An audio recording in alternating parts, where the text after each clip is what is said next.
The story kicks off in a world completely rewritten by the Awakening, leaving behind a frozen, desolate hellscape. A group of elites gathered at the entrance. Their target, Death's Lair, an S-rank dungeon nightmare. This place houses an ancient horror. It was the first dungeon to hit planet Azure and stayed undefeated for decades. The entrance was basically a graveyard, paved with the bones of masters who never made it out. But today, the script flipped. A warrior named Suman decided to solo the Death's Lair. No backup, just him. After a brutal showdown, he emerged victorious, having slain the god-tier beast inside. But when he stumbled to the exit, running on fumes, there was no applause. Instead, he got jumped by the guys who were supposed to be his squad. They circled him like vultures, killing intent radiating off them. One guy started trash-talking, telling him to quit stalling and hand over the divine artifact he just looted. Another claimed his fate was already set in stone, mockingly calling him humanity's hero and promising a quick end if he surrendered. Sumin's body began to crackle with static. The realization hit him hard. They sat back and waited for him to clear the dungeon just to steal the prize. He wondered if this backstabbing was the plan from day one. Out of the traitorous pack, a blonde guy named Santan stepped up, drawing a blade that sparked with blue lightning. He squared up against his old friend, formal and cold, demanding the divine artifact. He played the old friends card, offering mercy in exchange for the loot. With a smug grin, he threatened to crush whatever tiny bit of strength Suman had left. Gripping his own flaming red sword, Suman cursed his own stupidity. He treated these snakes like brothers, fighting side by side since they were kids, never suspecting they were venomous the whole time. Fueled by the bitterness of betrayal, he wasn't going down quietly. He raised his weapon, unleashing a massive blast of red and purple energy from the divine artifact, triggering a shockwave.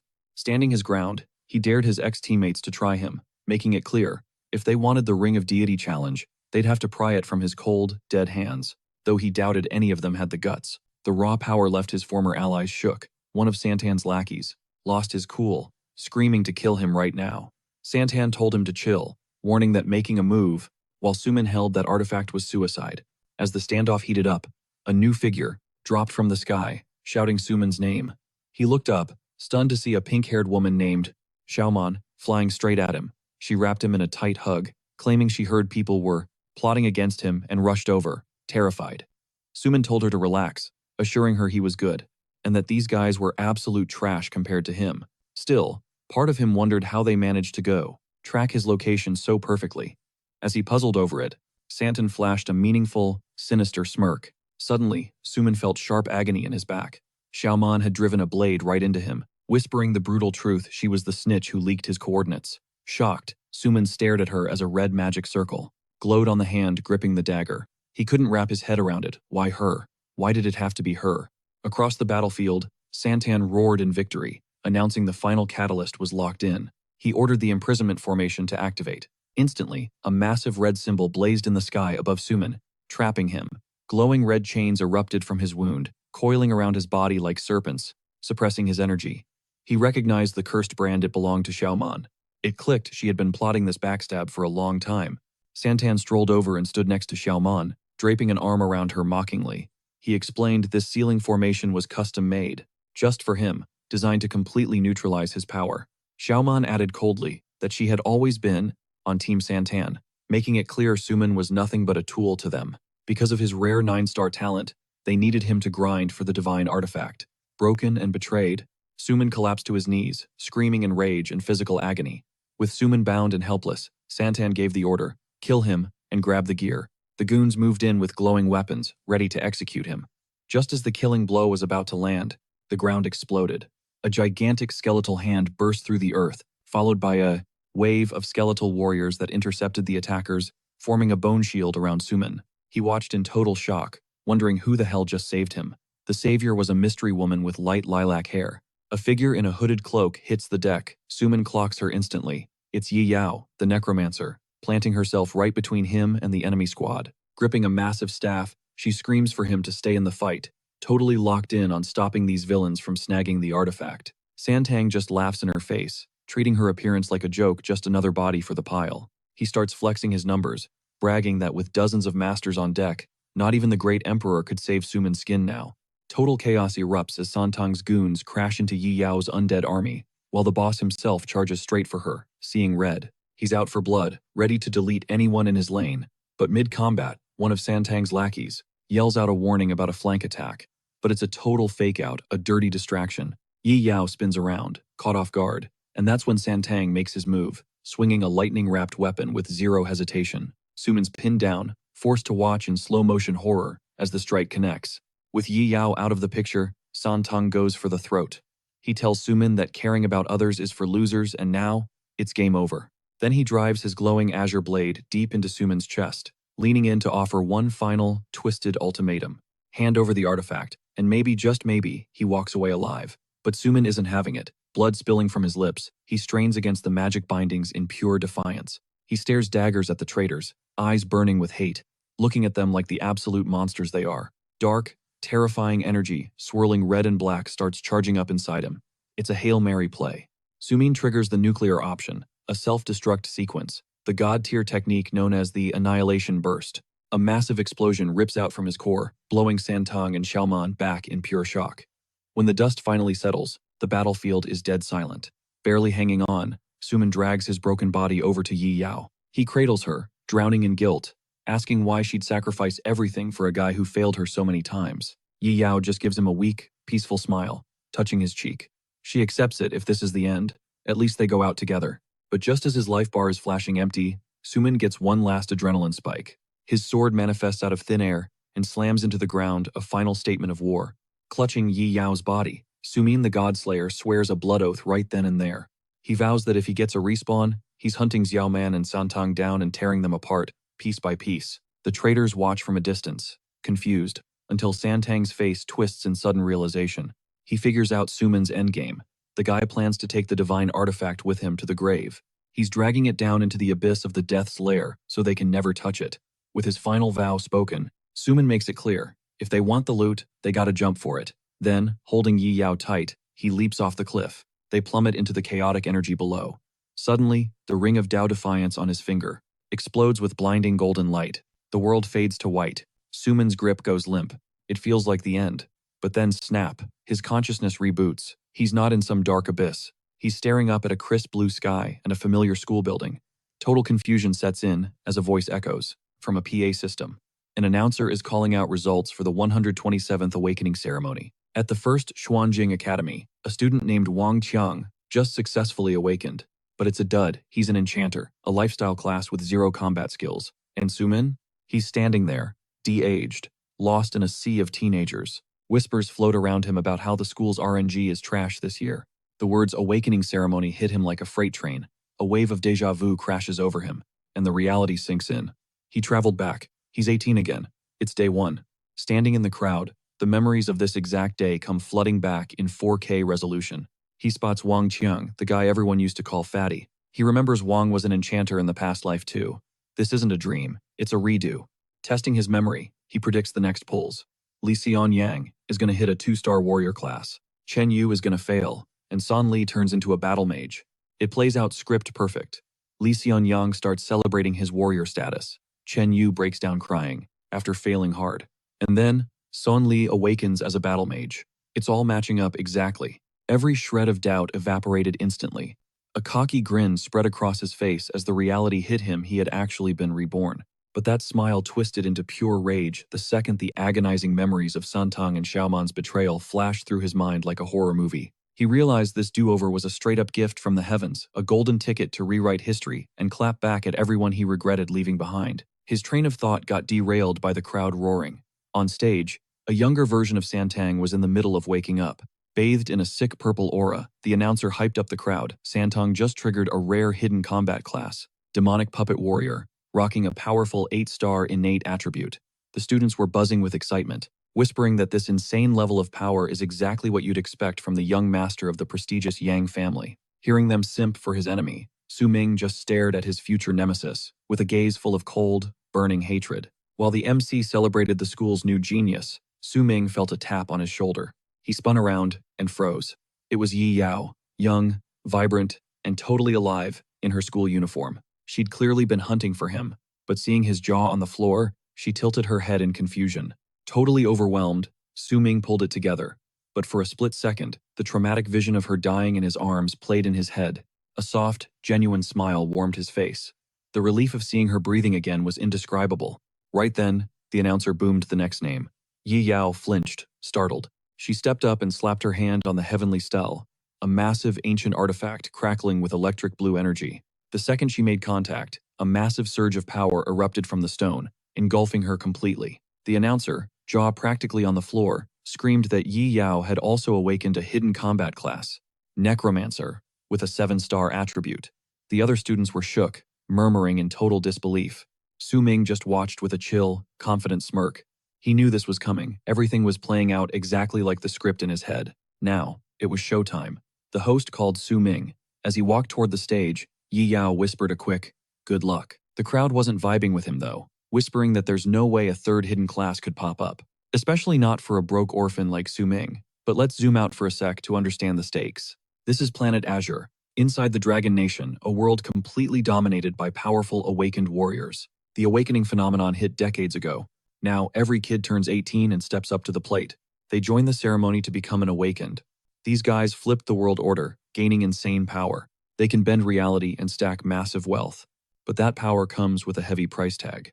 Because awakened have to face constant peril, battling ferocious beasts and raiding monster-filled dungeons. As Su Ming approached the heavenly stele, memories of his past life as a struggling orphan flooded back. He used to survive on handouts and scholarships. But in his first life, the awakening day was his big break.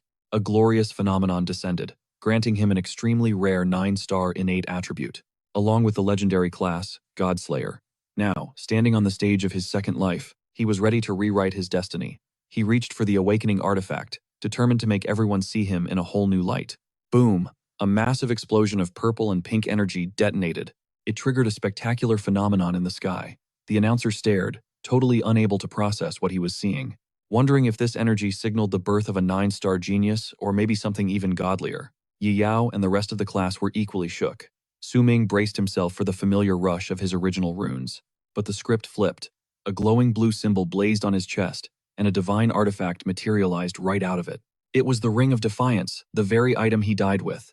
Su Ming was completely floored. Realizing the ring had time-traveled with him was crazy enough, but before he could even process that, another plot twist hit. A weird sensation rippled through his body as a holographic screen popped up. Ding! System notification. The ultimate Godslayer system is successfully binding. It alerted him that a new class had been assigned. Awakening status, successful. But instead of his old class, he rolled something way more broken. A mythical class known as Sword God. Su Ming just stood there, staring into the void, absolutely dumbfounded, questioning if a mythical class was even real, while the sheer weight of his title unleashed an immense wave of red energy. The entire arena went dead silent. Even the host, jaw practically on the floor, couldn't process what kind of class could trigger a phenomenon like that. Down in the pit, students were losing it, debating the meaning. Some were terrified if this was a non-combat class. Su Min was cooked. But Santan wasn't buying it, convinced that kind of insane visual couldn't belong to a support class. Still, just watching, sweat was pouring down his face. The pressure from Su Min's aura was so heavy, he was basically paralyzed.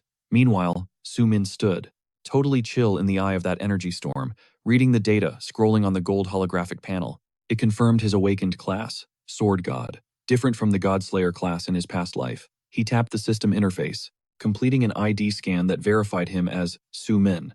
Then, the stats dropped. His class was Sword God, paired with a gilded talent called Universal Ascension. This cheat ability let him upgrade or evolve. Literally anything. Su Min was shook. He realized this gold-tier talent was ranked way above even the legendary 9-star class he'd awakened before. A confident smirk crept onto his face.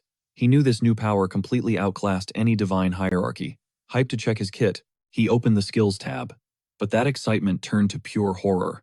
The screen showed 0 progress and a single notification, no skills awakened. Su Min saw red. He gripped the hologram tight, screaming internally. How does a gold-rank talent come with absolutely 0 skills? While he was raging at the menu, the crowd started getting restless, confused by the lag. Finally, the host asked if the awakening was done. Su Min stared at the empty interface with pure venom. He couldn't believe it. After unlocking a supposedly god-tier class, he had an empty loadout. He started thinking the system was trolling him. Suddenly, a new prompt flashed, saying his feedback was logged and the tutorial was resuming. A new marker snapped his attention to the gold challenge ring floating in front of him. Confused, Su Min eyed the ring as it started to glow. The system announced the divine artifact was successfully identified. Instantly, the system panel flared up, and a massive pillar of golden light exploded from Su Min's spot, shooting straight into the heavens. A shockwave blasted out, forcing the host, who was also the academy director, to brace himself just to stay standing. High above that celestial beam, a gigantic multicolored star materialized with the number 10 dead center. The director's eyes bugged out. He recognized that symbol, a 10-star innate attribute. Voice shaking with disbelief, he announced that Su Min had awakened a 10-star hidden class called Swordmaster. The crowd erupted into chaos, screaming about this heaven-defying talent, a level reserved for the nation's elite. Santan stood in absolute silence, completely stunned. Another student commented that while Santan's 8-star awakening was crazy, Su Min just dropped a maxed-out 10-star attribute.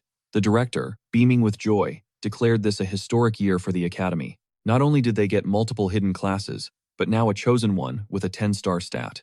He admitted that while the Swordmaster class wasn't top-tier meta with such high innate talent, Su Min's potential was infinite. As a reward, he announced he'd personally gift him a full set of support items for cultivation, but not everyone was buying the hype. Whispers of disappointment started rippling through the crowd. Some students called it a waste of talent, explaining that Swordmaster was basically a trash-tier class. A few tried to defend him, claiming that with enough grinding, a Swordmaster could be a reliable DPS, and with Su Min's talent, he'd crush it. Up on the stage, Su Min heard every single shade-throwing comment. He turned his head slightly, eyes shadowed, realizing they all saw. His Swordmaster class is useless garbage. While the mob kept murmuring, Ji Yao rushed over to him. With a bright smile, she congratulated him on the awakening. Su Min responded calmly. Ji Yao told him to ignore the haters, reminding him that awakening, a 10-star talent, was insane. She admitted Swordmaster might be weak early game. She was convinced his raw talent would act as a shield against the haters. Su Ming flashed a warm, deceptive smile, brushing off her concerns like they were nothing. Internally, he knew the truth. Being underestimated was the ultimate tactical advantage, a concept that left Ji Yao totally perplexed. The ceremony rolled on as the announcer called the next name. The crowd erupted into chaos as Xiaoman, the school's undisputed queen bee, strutted toward the stage, with Santang hyping her up from the sidelines. Ji Yao marveled at the clout, but Su Ming? Stone-cold silence. He didn't even stick around to watch. He spun on his heel and started walking away. Ji Yao, confused, called out that the show wasn't over. Su Ming dropped a frosty reply without breaking stride. Not interested. As he put distance between himself and the noise, the PTSD from his past life hit him like a freight train. Visions of Xiaoman using him as a stepping stone, betraying him, and slaughtering him without a second thought. The blood oath he swore in his dying moments surged back, fueling his thirst for vengeance in this timeline. Later, Su Ming wandered the city streets. The world looked familiar, a carbon copy of his memories. But beneath the surface, the game had changed, and so had he. He pulled up his HUD and spotted a passive skill, Total Concealment, a legendary tier ability that allowed him to mask or spoof his gear stats, class info, and skill tree. He instantly recognized it as one of the 4 cheat codes he'd managed to drag back from his previous life. That sparked another memory, the God's Challenge Brilliant Ring. He stared at his hands, eyes wide, realizing the divine artifact had actually glitched through time with him. As he focused on the ring, his system interface pinged awake. Notification: loading divine artifact. As the ring synced up, a new prompt flashed, confirming Su Ming had successfully inherited partial skills from his old divine class. He froze, mind blown. How could he stack skills from his past build when his current class was already the Sword God? A detailed status window materialized, displaying Su Ming, level 1, with perfectly balanced base stats. His class was locked in as Sword God Mythic tier, unique to this world, and his talent listed as Universal Ascension. The skill tab was stacked: Godslayer Blade, Total Concealment, Shadow Step, and Insight Eye. Armed with this intel, Su Ming started plotting his next move. There's an old saying, he who holds the treasure invites the target. To avoid being a pawn again, and because he was still low level, he knew he had to play it stealthy. While his 10-star talent was impossible to hide completely, he decided to cloak all data regarding his true mythic class, the Sword God. He swore to squeeze every drop out of this second chance and never repeat the rookie mistakes of his past life. He knew the meta, the beginner dungeon challenge, would unlock exactly 2 days after the awakening ceremony. With his game knowledge and busted skills, that dungeon was going to be a cakewalk. The goal? Power level faster than anyone else and loot the best gear. To do that, he decided to speedrun straight to the dungeon's hardest boss from the jump. But first, he needed a decent weapon. Meanwhile, in a penthouse suite inside the skyscraper known as the Palace. The vibe was totally different. Santong and Xiaoman were lounging. Xiaoman teased him for dragging her to such a flashy spot right after the event. Santang, clearly salty, ignored the banter and vented about Su Ming stealing his thunder. But Xiaoman was already playing 4D chess. She told him to chill, explaining that even if Su Ming awakened as a swordmaster, his stats were off the charts. She assured him that Su Ming was a valuable asset, just waiting to be exploited. Curious, Santong asked for the details. Xiaoman gave a sly smile and slid her phone over. One look, and Santong's face shifted from annoyed to stunned. With a cold, calculating gaze, Xiaoman laid out the blueprint. She was certain that if they dangled a little carrot in front of Su Ming, he'd bite.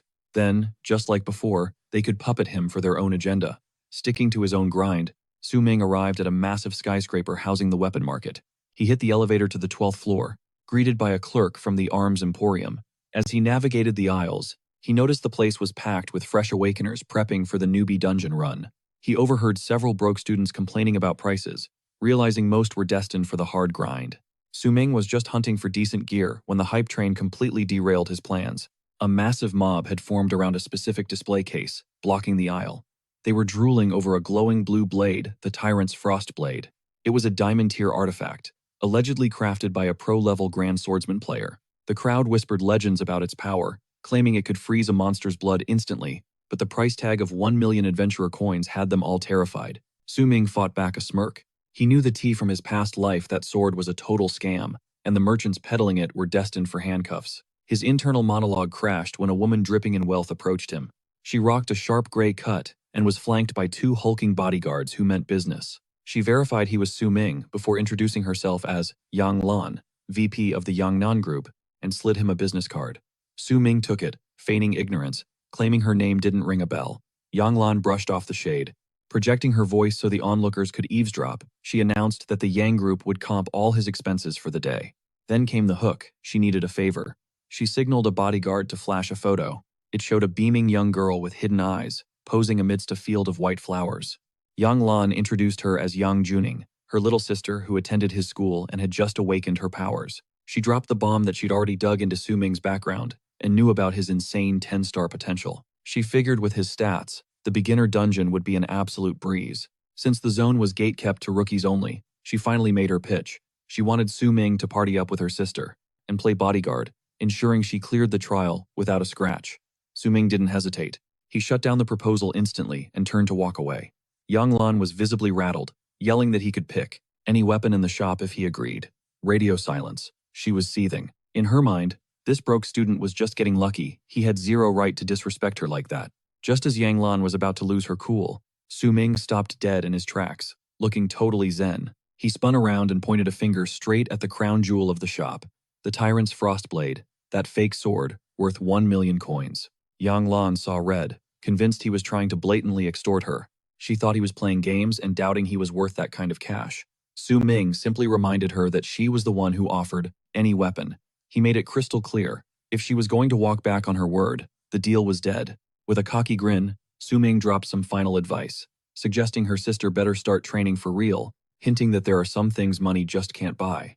Suddenly, Yang Lan's rage evaporated, replaced by an intrigued smirk. She found Su Ming fascinating and admitted to herself she'd pushed too hard. She swept out of the store with her entourage. The crowd was left with their jaws on the floor, whispering about how this random student had just toyed with the corporate elite of the Yang Group. A moment later, a notification hit Su Ming's phone. It was from Xiaoman. The text was scripted exactly like his memories. She claimed to have had a change of heart, hinting at romantic feelings, and asked for a rooftop rendezvous at the academic building tonight. Su Ming stared at the screen with dark amusement, noting that even if she hadn't awakened as the Godslayer yet, her manipulative playbook hadn't changed a bit. Fueled by his vow of vengeance, he typed out a reply, accepting the meetup.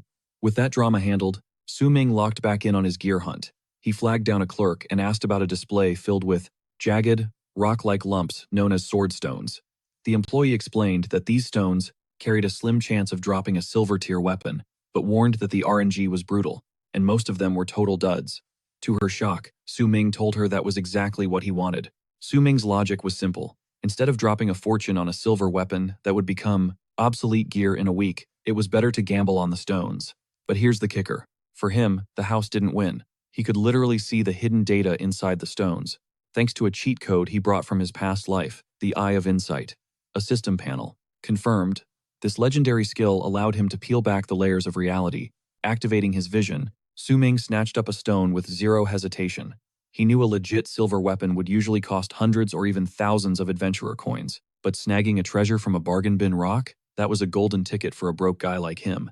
As he sat there gripping the weapon stone, he started turning heads. A blonde guy nearby clocked him immediately, recognizing Sumin as the dude who had the guts to reject the massive Yang group. The blonde kid and his two lackeys rolled up on Sumin, smirking like they owned the place, cracking up that he'd turned down a free ride from a megacorp, just to gamble on a piece of trash stone. They called him a total moron and roasted him relentlessly. But Sumin? He didn't even flinch. He recognized the blonde bully instantly, Yang Din, a rich kid who spent his past life making life hell for lower-level students. Figuring this was more annoying than threatening, Sumin decided to have a little fun. With zero panic, Sumin turned to Yandin and dropped a challenge. 5,000 adventurer coins, says he pulls a silver rank weapon, right out of the stone in his hand. After a second of stunned silence, Yandin and his crew burst out laughing, convinced Sumin had officially lost his mind. Yandin sneered, fully believing the rock was 99% garbage and thinking he'd never seen anyone so eager to burn cash. Sumin stood his ground, knowing exactly who was about to look stupid. When the coins changed hands, Yandin took the bet instantly, and a crowd of onlookers gathered for the show. Sumin decided to crack the stone right there, no backing down. With everyone's eyes glued to him, he triggered the Eye of Insight. His vision shifted, revealing a glowing red blade buried deep inside the rock. Without wasting a second, he smashed the stone. A blinding red light detonated, and a massive sword shot out. Yandin, his boys, and the entire crowd froze, jaws on the floor, as Sumin casually snatched the weapon out of the air by the hilt. The system interface popped up. Crimson Black Iron Sword, a low silver rank weapon. Equipped with a passive effect called Crimson Drinker, this thing could drain monster blood to heal the user. Dead silence filled the room. Sumin gave the sword a few swings, evaluating the craftsmanship. Not bad. With a cold, calculated look, he figured this blade would be perfect for his meetup with Xiaoman tonight. Yandin and his squad were stuck in glitch mode, unable to process that Sumin just pulled silver gear from a junk stone. Sumin checked the stats again. That lifesteal ability was a game changer. Meant he wouldn't need to babysit a healer in the next dungeon run. The system panel confirmed the specs. Silver rank black steel sword, with 10% life absorption. As Yandin watched in pure terror, Sumin pointed the blade right at him, reminding the rich kid that a bet is a bet, and those 5,000 coins had a new owner. Defeated, Yandin transferred the funds and stormed off, holding the L and swearing revenge. Sumin figured that was a solid lesson on why you don't make reckless bets. The shop assistant watched the whole thing, stunned, knowing nobody had pulled a real weapon out of those stones in years. Flush with his new cash, Sumin headed back to the counter to grab a scabbard, asking if 5,000 coins would cover it. The clerk nodded. Sumin bought a fancy silver rank plated scabbard that reduced weapon durability loss by 50%. He was satisfied, knowing this would keep the sword in prime condition for way longer. As he held the sheathed blade, a system notification flashed, asking if he wanted to trigger a hidden feature, weapon manifestation. Sumin declined. Not yet, the timing wasn't right. A faint smile touched his lips. He needed to upgrade the weapon's rank first. Later, while strolling through a park, Sumin broke down his current status. Sure, he had awakened as the sword god, but he still lacked active class skills. However, his class came with an insane primal talent, Universal Ascension. This cheat code allowed him to upgrade the quality of any item exactly once, making his mythic class actually live up to the hype. Gripping the sword, Sumin decided to test the power. The system announced the activation of Universal Ascension. Boom, success. The Crimson Drinker effect got a massive buff. The sword started pulsing with a violent red aura. A final pop-up displayed the new stats. It had evolved into a high silver rank Crimson Black Steel sword. Its main skill now drained blood on contact. Plus, he unlocked a new ability called Bloodlust, which granted a temporary stat boost after every kill. Sumin grinned. This was exactly what he needed. Locked and loaded with the hidden weapon manifestation, he knew the next day's starter dungeon was going to be a total breeze. That same night, Su Ming pulled up to the academy rooftop. He stood there, silhouetted against the neon futuristic skyline, gripping his brand new blade. Xiaoman was already waiting. She turned with that signature seductive smile, but the vibe shifted instantly. Zero talk. Su Ming lunged. She barely dodged the strike, and the steel slammed into the concrete ledge right where she'd been standing. Xiaoman froze, eyes wide with disbelief. Su Ming stared her down with sub-zero eyes. making it crystal clear he was here for payback. A chaotic memory flashed in his mind. His death in the previous timeline, bleeding out while clutching a dying Yao, with Xiaoman watching them, smiling. Zero remorse. Now, Xiaoman looked confused and furious, unable to process why Su Ming was crashing out like this after just accepting her confession. Su Ming didn't flinch, standing like a statue with a chilling smirk. He knew that confession belonged to a dead timeline. He rewound the tape in his head. She had been the Academy's it girl, while he was just some lonely orphan. He remembered the day after the first awakening ceremony, when she approached him with that fake sweet smile, pretending to care. From that moment, he felt seen. That validation led to him confessing over text, the dates, and a relationship he thought was the real deal. But it all crumbled when he saw the memory of her with Sang Tang, the ultimate betrayal, snap back to reality. Su Ming's face contorted with pure rage, remembering the lies. He called her out on using him as a stepping stone, and her shady backroom deals with Song Tong, acting like he had the receipts for everything. Xiaoman looked shook and tried to deny it, but Su Ming wasn't hearing it. He knew she was lying through her teeth and that her perfect princess image was a total scam. To him, she was just empty trash. That broke her. Xiaoman lost it. The mask slipped completely, her face twisting into something ugly and hateful. She sneered at Su Ming, telling him she always saw him as inferior, claiming a talentless loser like him didn't even deserve to breathe the same air. Then she dropped the threat. Neither she nor Sang Tang were going to let him slide. After the insults, Su Ming just laughed it off with a mocking grin. He decided to poke the bear, telling her she should worry less about him and more about how this little incident would ruin that perfect, innocent reputation she guarded so carefully. That pushed her over the edge. Blinded by rage, Xiaoman lunged for the sword Su Ming had left, stuck in the concrete, and swung it at him with zero hesitation. As the steel slashed toward him, Su Ming got déjà vu in his past life. She'd pulled this exact same move. The difference? This time he was ready. Seconds before impact, crimson energy threads burst from the weapon, freezing the blade in midair. Xiaoman stood there, paralyzed by shock. The system confirmed. Crimson Drinker ability activated. Red energy tendrils snaked out from the hilt, wrapping tight around Xiaoman's body. Su Ming knew the trap was sprung. The moment he'd marked her with the weapon skill, it was game over. One of the threads lashed out, whipping straight across her face. A piercing scream ripped through the air as she realized her face was ruined. She collapsed to the floor, while Su Ming stood over her, icy and unbothered. This was just karma, coming to collect. He almost considered this the official start of his revenge tour, but she started shrieking again, swearing she'd get Sang Tang to end him. Su Ming didn't even blink. He recalled the sword, watching it dissolve back into his inventory, and turned his back to walk away. In his mind, he dared Sang Tang to try it. This attack was just a warning shot. Leaving her sobbing on the rooftop, Su Ming realized that strike didn't just cut her skin. It severed the last shred of pathetic affection he ever had for her. Later, his phone buzzed. A notification popped up, a gift from the Academy. It was a DM from Principal Wang, congratulating him on his awakening and dropping a reward package to help him gear up for the starter dungeon. The kit included a strengthening pill and a basic set, with a full combat loadout and 10,000 adventurer coins in the bank. The next morning at 6 sharp, Su Ming clutched the enhancement pill the principal had sent over. He recognized the hustle, but he could sense the pity dripping off it. They still thought his 10-star talent was wasted on a trash-tier class. He tossed it back, tasted like straight garbage, but that nastiness vanished the second his body exploded with a blinding golden aura. A system ping flashed before his eyes.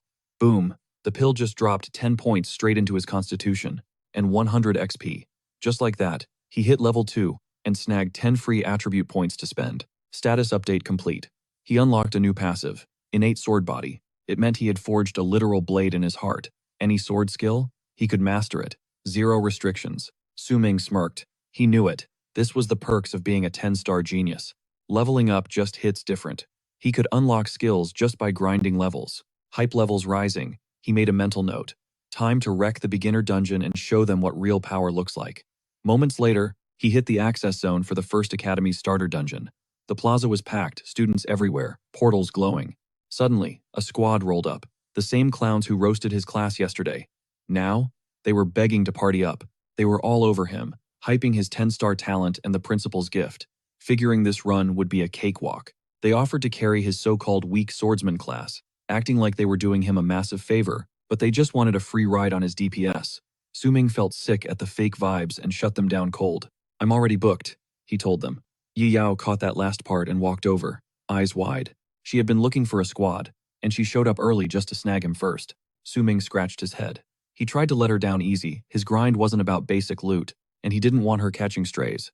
But in his head, he was already locking in a solo run. Before Yi Yao could even process that, some blue-haired dude with a cocky grin cut in.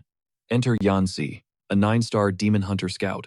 He dropped a formal intro and asked Su-ming to join his crew. Su-ming clocked him instantly from his past life. Hard pass. Didn't even hesitate. Before the guy could push it, Yi Yao stepped up, shielding Su-ming. "We're full," she bluffed. The crowd took the hint and backed off with awkward apologies. Once the mob cleared, Su-ming shot Yi Yao a look of genuine thanks. She was a real one. Then, he checked the time. The dungeon launch was seconds away. Right on cue, a massive blue portal started spinning up. The PA system announced the start of Beginner Challenge 127. A giant hologram of Principal Wang flickered into existence above the portal. The guy looked like he just rolled out of bed, mumbling a quick apology for oversleeping. Then came the briefing. Mandatory 1-day survival test. Everyone's logged in. You get points based on your kill count. He strongly suggested squatting up. Better odds of not dying, and actually clearing the run before the clock runs out. While the principal was still yapping, Yi Yao turned to check on Su-ming. Empty space. She spun around, confused. The second the dungeon was declared open, a blur shot past the crowd and dove straight into the swirling portal. The students gasped. A solo challenger? It was Su-ming. The 10-star prodigy went in alone. Inside the transfer zone, a wave of nostalgia hit him. He remembered his first life, the terror, the adrenaline. Then, a booming voice echoed. "Welcome, rookies." It warned them. "This place is a goldmine, but it's also a graveyard. To exit, kill the normal boss." But the voice hinted at a harder path with insane rewards for the crazy ones. Su-ming's eyes hardened. He knew the play. This time, he wasn't settling for normal. He was hunting the ultimate hidden boss. He spawned into a lush, moonlit jungle. System tag, Furious Tide Forest, rank F zone. He noticed immediately that the map RNG had reset. This layout was totally different from last year's run. He knew the spawn mechanics were total RNG for every challenger, which meant freestyling his path on the fly. That meant rolling the dice on which nightmares he'd face, adding a whole new layer of sketchiness to the run. Pushing forward, Su-ming barely had time to breathe before running into a major threat, a massive, sentient tree monster. The thing was crowned in hellfire, sporting a carved wooden face that looked like pure nightmare fuel. He remembered the lore. This beast was rooted in place, but it used those vines to drag victims straight into its personal inferno. But Su-ming wasn't here to brawl. With every mob that crossed his path, his eyes were on the prize, locating the hidden boss. So, he made the call to ghost these high-level threats entirely. Scanning his holomap, he plotted a course with surgical precision. The whole point of his early entry was to snag that early game advantage. He needed to map out the fresh layout and farm the specific items required to summon the secret boss. Even though the dungeon layout shuffled every year, he knew the meta for triggering the boss fight hadn't changed. He had to speedrun this before the rest of the student body arrived and made looting those items a total grind. Plan locked in, he blurred into motion, tearing through the dense forest like a phantom. A bit later, exactly at 7:30 in the morning, another squad of students stepped into the kill zone. A girl with light blue hair and her 2 teammates scanned the silent clearing. Seeing zero competition nearby, they let their guard down, thinking the area was chill. That false sense of security shattered the second the girl picked up a noise crashing through the trees and flagged her team. Looking up, they watched another student smash through the vegetation and hit the dirt right next to them. The guy, clutching a hammer, hit the ground, hollering for his life. The new squad just stood there, paralyzed, as the source of the panic burst into view 2 giant monster rats. Their crimson eyes were glowing. Recognizing the bloodthirsty vermin, the students' morale hit absolute zero. Full-blown panic set in. They scattered like roaches, running for their lives. Back at the Plaza Hub, the reality of the exam was hitting hard. At 7:31 a.m., a live kill feed popped up over the portal, announcing that 3 challengers had already been devoured by the rats. The strongest student to get wiped was Lied, a 6-star ranker. Gigao, who was still trying to build a squad, was shook, seeing a 6-star elite get deleted that fast. She started screaming at everyone to speed up team formation, warning them that the people inside were in desperate need of backup. Meanwhile, deep inside the raging tide forest, things were going critical. The blue-haired girl from earlier was sprinting for survival, now solo and bleeding. In the chaos, she'd been separated from her crew and got completely turned around. Trying to get her bearings, she sensed a heavy presence. Looking up, she spotted the silhouette of a massive ape-like monster perched in the canopy. The creature dropped to the ground, staring daggers at her with pure malice. Frozen stiff with fear, The girl could only watch as the beast launched itself straight at her. In her final moment, she squeezed her eyes shut and screamed for someone, anyone, to save her. Suddenly, a crimson streak flashed past her with insane speed. Sumink entered the chat. His black crimson steel sword became a blur of motion as he intercepted the ape monster. Total anarchy consumed the newly awakened students, who found themselves scattered and outmatched. One terrified student cursed his terrible RNG after stumbling upon a level 5 blood bear. His regret turned into a blood-curdling scream as the beast skewered him before he could even react. The chaos wasn't isolated. Across the entire forest, other students were fleeing from nightmares, like the level 2 swamp hunter and the level 3 tracking hound, with many meeting the same gruesome game over. Comms channels were exploding with SOS calls, reporting that the teleportation points were being spawn-camped by monster hordes, begging for reinforcements that weren't coming. Amidst the massacre, one girl found herself totally alone, surrounded by the lifeless bodies of her teammates. Broken by grief and terror, she collapsed into the tall grass, shivering as she remembered her squad telling her to stay hidden.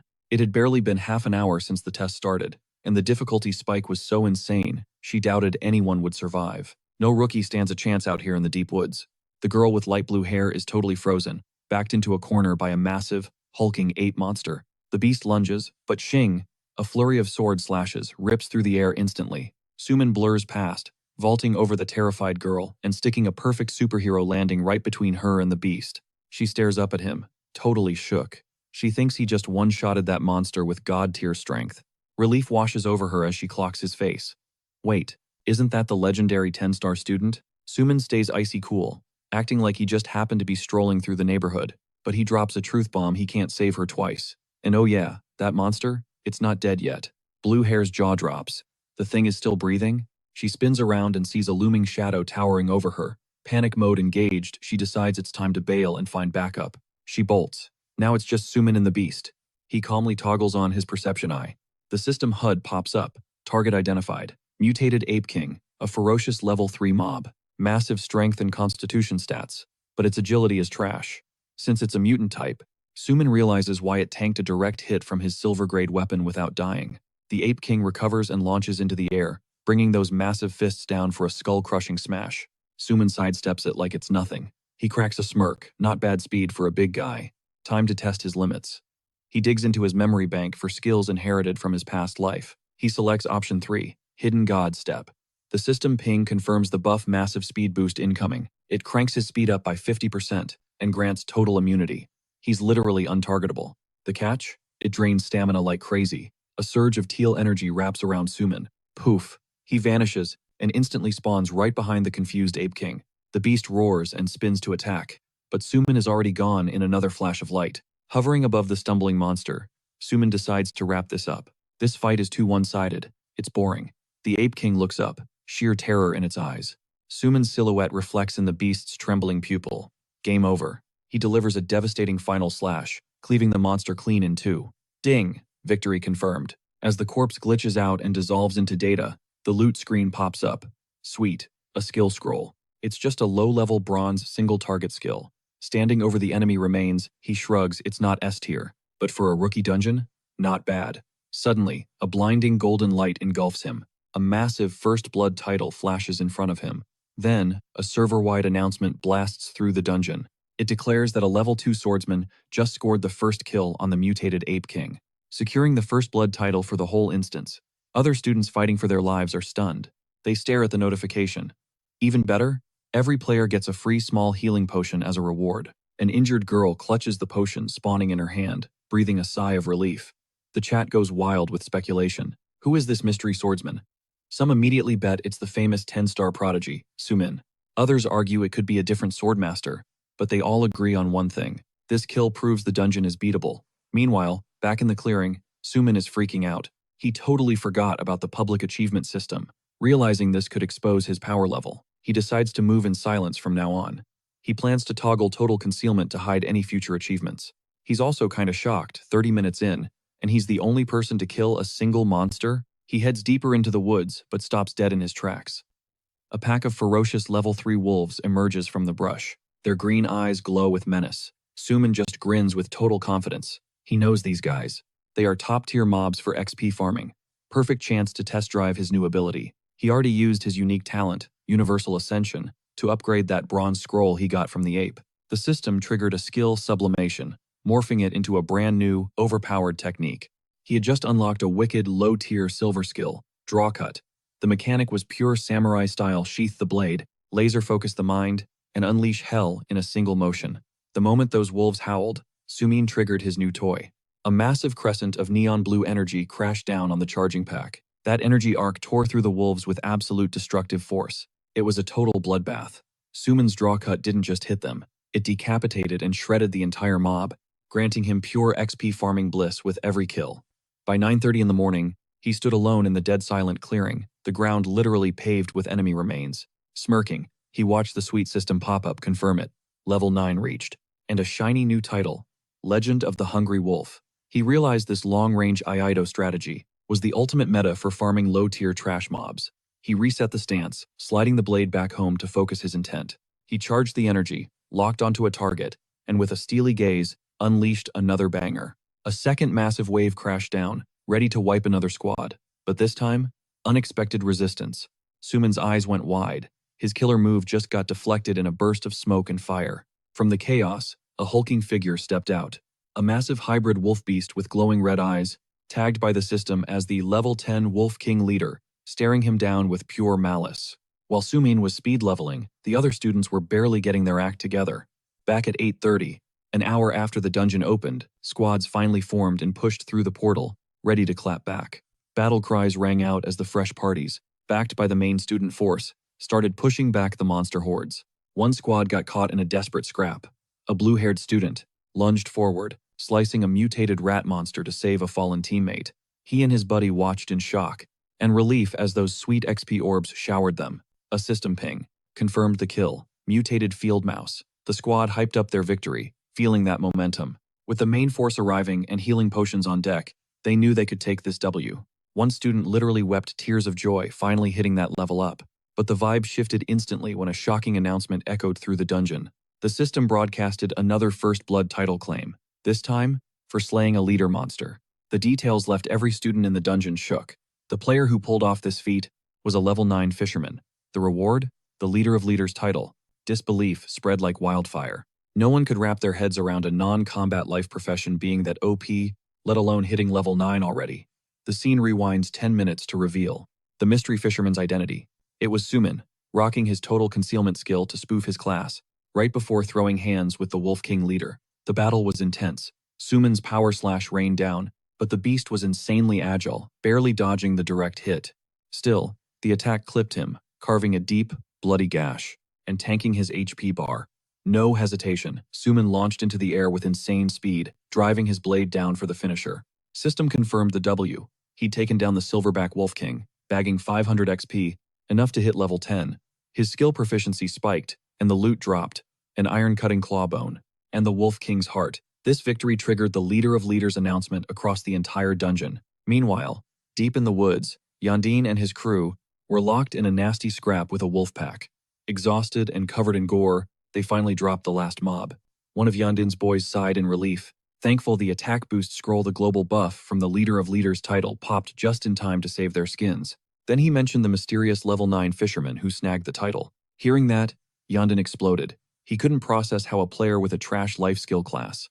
Watching a healer speedrun levels felt like a slap in the face to a pure combat main like him. He raged at his garbage machete, convinced Su Ming had straight up scammed him out of his cash. If he hadn't been played, he'd be rocking a proper silver-grade weapon right now instead of this trash. One of his boys tried to talk him down, chalking it all up to Su Ming having insane RNG luck. But Yan Ding wasn't hearing it. He snapped, turning that toxic energy on his own squad, calling them dead weight. He screamed that he was the one tanking all the damage while they did nothing. After slaughtering all those wolves, the split XP only bumped him to level 2. He felt totally ripped off. His crosshairs locked back onto Su Ming. He swore if he caught him inside the dungeon, he'd end him. The squad tried to chill him out, but Yan Ding just scoffed.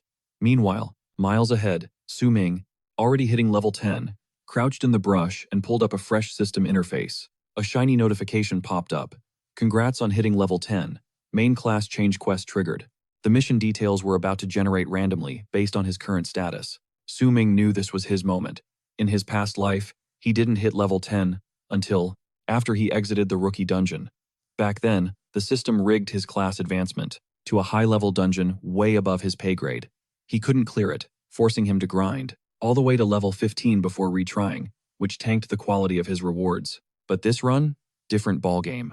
By hitting the level cap, while still inside the starter zone, the quest scaled to his immediate surroundings. Just as he calculated, the objective dropped. Hunt the Red Rock Cave Guardian, an elite mob in the Raging Tide Forest. A smirk crossed his face. This was going to be a cakewalk. Eyes full of confidence, Su-Ming realized his first-class advancement was basically in the bag. He dumped every single stat point straight into agility. Boom. Another system panel, flashed with a bonus reward. He'd just broken the 100-point agility barrier. Result? A low-tier platinum passive skill for the Sword God class, the Sword Martial Master. This ability was broken. It let him equip any sword type, completely bypassing level and stat requirements. Cut to the first Shuang Academy conference room. An assistant slid a holographic leaderboard to Director Wang, tracking top performers from nearby cities. The director's jaw dropped. Su-Ming, his 10-star prodigy, wasn't even on the charts. The assistant tried to spin it, suggesting Su-Ming's sword controller class was just a late bloomer, but even he had to admit, not cracking the top 500 was suspicious. Suddenly, the doors flew open. A woman stormed in, radiating pure fury. Enter An Ranling, vice mayor of Shuangqing City. And she was not happy. She called the director out on his hype about this so-called 10-star genius, noting that the data showed 0 results on the leaderboards. Director Wang tried to stutter a defense, but she cut him off, accusing him of inflating Su-Ming's stats just to secure more entry tokens. For the elite Sky Tower Council, she pointed at the live feed only Yan Shi and Santan were showing real potential. Because of this flop, she made a ruthless call, slashing the Academy's allocated tokens from 3 down to just 2. Then came the ultimatum. If the Academy bottomed out in the rankings again, next year's token allocation would be 0, a complete shutout. Dropping that bombshell, the official exited stage left. Principal Wan stood there frozen, clutching those 2 tokens like a lifeline, his heart sinking. The Celestial Tower Council was the golden ticket for his students.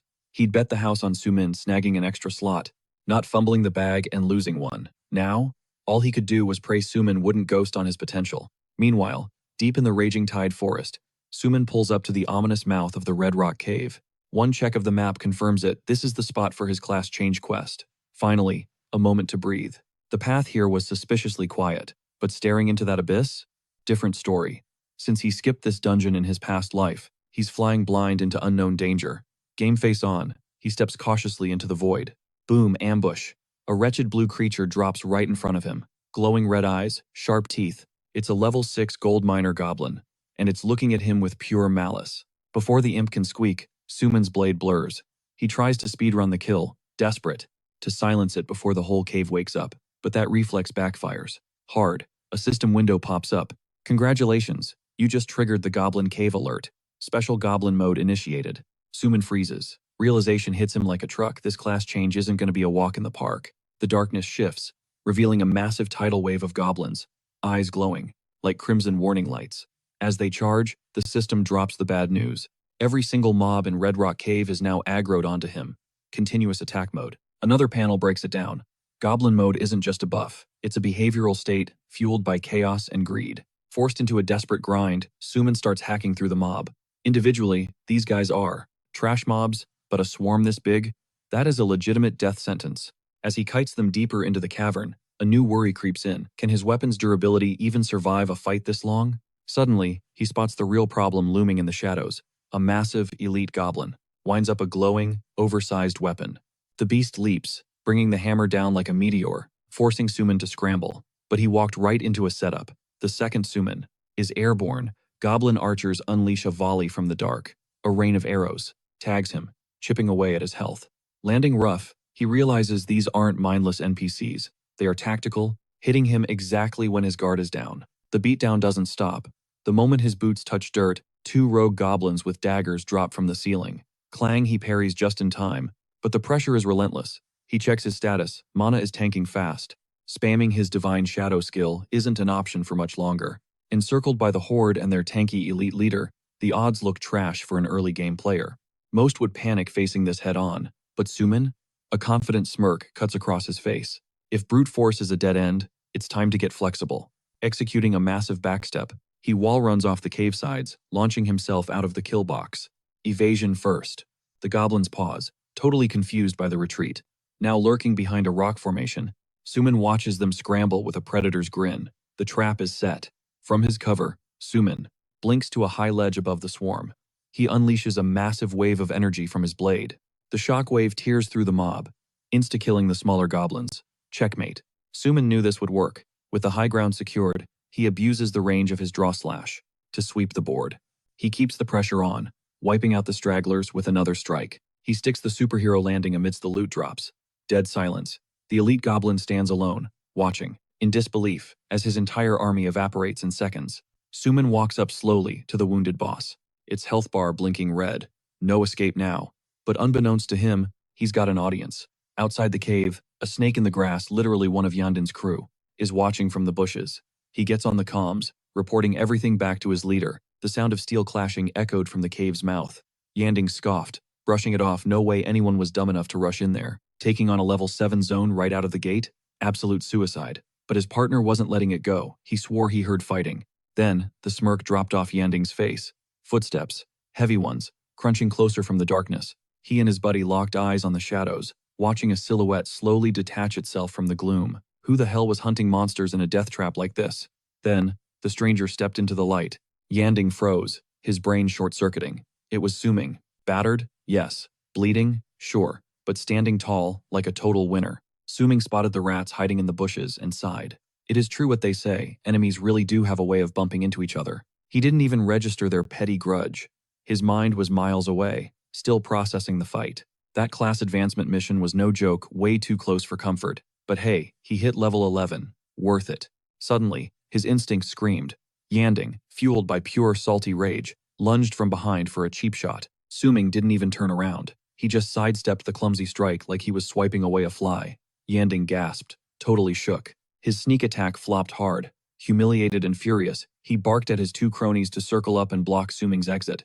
Emboldened by his backup, Yanding got in Suming's face, blaming him for every loss he took that day. Ranting about how bad luck brought them together in this dungeon, Suming just stared at the trio. Deadpan. Zero interest.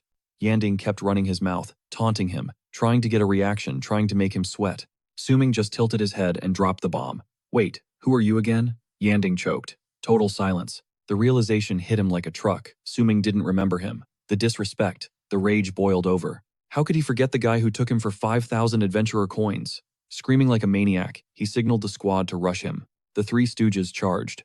Suming stood his ground, thinking, really? We are fighting just because I have bad memory? Then, a smirk tugged at the corner of his lips.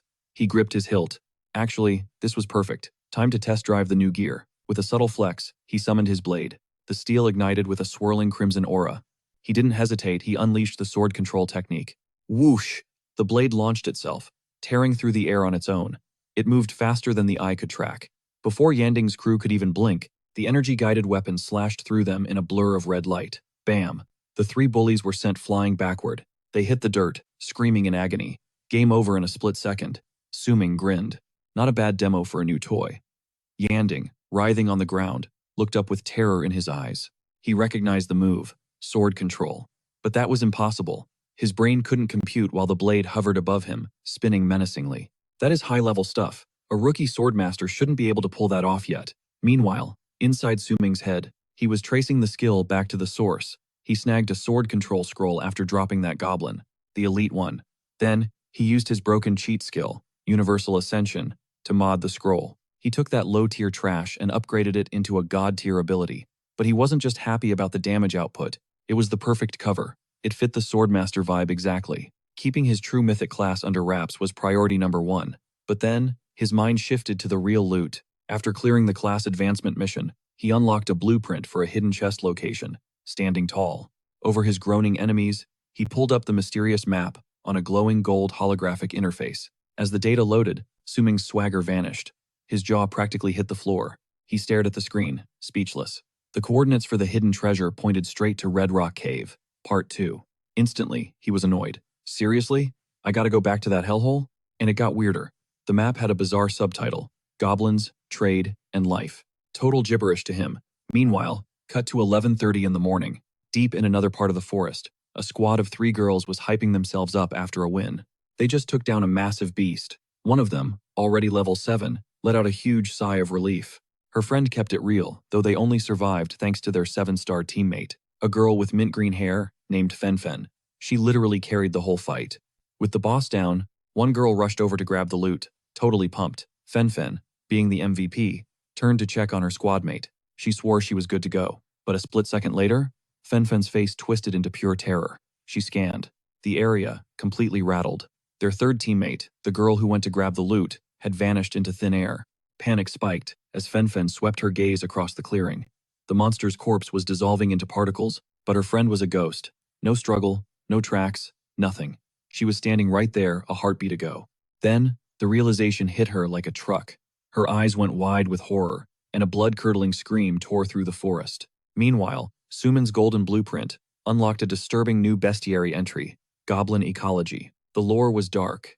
It described goblins living in deep, shadow-drenched tribes, ruled by iron-fisted chiefs and shamans. The system didn't hold back to keep their numbers up. These things snatched female creatures by any means necessary. It even projected graphic footage of students being dragged away. Suman recoiled, totally. Sickened by how twisted the goblins were in this timeline. He shook it off, locked in, and tracked the blueprint's coordinates. Moments later, a system ping confirmed he'd reached the target zone, but there was nothing but a dense, dead silent forest. He scanned the perimeter, confused. The map screamed Red Rock Cave Part 2, but there wasn't a cavern in sight. Was the GPS glitching? He froze, trying to piece the puzzle together. Suddenly, a heavy fog rolled in, blinding him completely. Sensing a trap, Suman immediately triggered his eye of perception. His vision sharpened, slicing right through the illusion. Boom! A massive, rat-shaped monster was lurking right there. The beast flinched, realizing it was busted. Suman just flashed a cocky grin. He figured it out. The cave name was just bait to keep adventurers searching for a physical hole in the wall. The real entrance wasn't a cave at all. It was this illusion, camouflaged and guarded by the rat beast. Shattering the spell, Suman revealed the true path, a deep, subterranean shaft, and dove straight into the darkness. Mid-fall, he spotted firelight below and realized the goblins were using smoke to mask the entrance. He stuck the landing in a massive cavern, face stone cold. He spotted a lone goblin scout but held his fire. Taking out even one grunt would trigger goblin mode and swarm the entire nest. He had to stay focused. He was just here for the loot. But as he pushed deeper, he stumbled across the lifeless body of Fen. She must have been ambushed the second she fell through the smoke trap. Suman grimaced in disgust. These things were just as vile as the bestiary said. Suddenly, desperate screams echoed from the shadows. Up ahead, another student, short purple hair, was cornered by a goblin pack. She was still breathing, and a cold, practical thought crossed Suman's mind. He could use her as bait to distract them while he grabbed the treasure. He actually considered leaving her to die, telling himself it was her own fault for being too weak to survive. Just as he turned his back, the girl screamed one last plea, begging for her life and promising a massive payout. She dropped a bomb. Her big sister was the vice president of the Yannan group. Suman's eyes snapped open. He realized exactly who she was. In that split second, the goblins lunged at the terrified girl. Suman made his move. He launched his sword, which spun through the air, trailing arcs of red energy before slamming into the ground and blasting the monsters back. He vaulted over the stunned beasts, landing right next to Yan Yuning. Without hesitation, he triggered sword control. The weapon snapped back to his hand, glowing with intense crimson power. He charged up a draw cut, unleashing the strike, but instead of blood, a massive explosion of non-lethal light flooded the cavern, just as he planned. He remembered the lore. Goblins had a critical weakness to intense light. Seizing the moment, Suman grabbed the stunned Yan Yuning and hauled her up. He knew as long as he didn't kill anything, the flashbang would just scatter them without triggering the deadly goblin mode. They sprinted to safety. Glancing back, Suman confirmed his theory the blinded goblins weren't chasing. Yan Yuning, panting but safe, blushed as she thanked him. That's when Suman recalled the photo his sister. The ID check cleared she really was Yanglan's baby sister. Didn't matter. He iced her out, completely ghosting her thank you as he turned to bail. Yuning scrambled to offer rewards, name-dropping her OP sister again, but Suman cut the sales pitch dead. He told her to focus on actually surviving this dungeon first. When she begged him not to ditch her, Su-Ming dropped the hard truth. He already saved her once, and her lack of power was just going to drag him down. Even after that roast, he checked his treasure map and realized she was still tailing him. Pretending she was invisible, he locked onto a glowing marker on the map. X marked the spot right there. While Yuning nervously scanned the perimeter for respawning goblins, Su-Ming started digging. Moments later, bingo. He unearthed a massive silver-quality chest. He knew this was the level cap for a rookie dungeon, but he was about to break the game with his universal ascension talent. He triggered the skill to buff the quality, and the chest erupted with a blinding golden glow that left Yang Yuning standing there, jaw on the floor. Su Ming gripped the transformed prize. It was officially an upgraded, low-level gold loot chest. He knew these things were basically high-stakes gacha pulls with insane drop rates for OP items, skills, or gear. With a cocky smirk, he cracked the lid, ready to see what RNGesus blessed him with. Yuning stared as intense light blasted out from inside. Two items materialized, an ornate golden shoulder guard and a shimmering golden scroll. A system notification popped up, identifying the loot, a piece of the Shadow Current set and a skill scroll for a Soul Healer. Su Ming inspected his gold tier haul, but the hype crashed instantly. Disappointment hit hard. The armor was a solid drop, but he grumbled seeing that the platinum-grade Soul Healer scroll was totally useless for his class build. Seeing him tilted, Yuning nervously suggested that maybe the scroll dropped because she was nearby. Su Ming shot her a confused look, and blushing, she dropped the bomb. Her awakened class was a 7-star Soul Healer. That reveal left Su Ming completely speechless. Immediately, a system alert pinged. Yang Yuning had joined the squad, and he was now the party leader. Meanwhile, in another sector of the dungeon, things were getting way darker. A student got absolutely wrecked by another player. A system panel hovered over the killer, displaying his objective. A class advancement main quest requiring 50 player kills. Current body count, 33. After deleting his victim, the assassin from Wujing Academy flashed a cruel grin and scanned for his next prey. He locked onto Yi Yao. Covered in blood and fueled by pure rage, she refused to be just another stat. She summoned a skeletal warrior to clap back. Chaos was spreading through the entire dungeon. At 12:30 p.m., a massive explosion erupted from the ground, forcing a terrified Yi Yao to run for her life. She managed to break away, desperately scaling a steep cliff face until she found a tiny ledge to hide on, crouching there and watching cautiously, just trying to survive this brutal trial. However, that Wujing Academy killer was already prowling the zone below. Her stealth attempt failed the moment her foot slipped, knocking loose some gravel.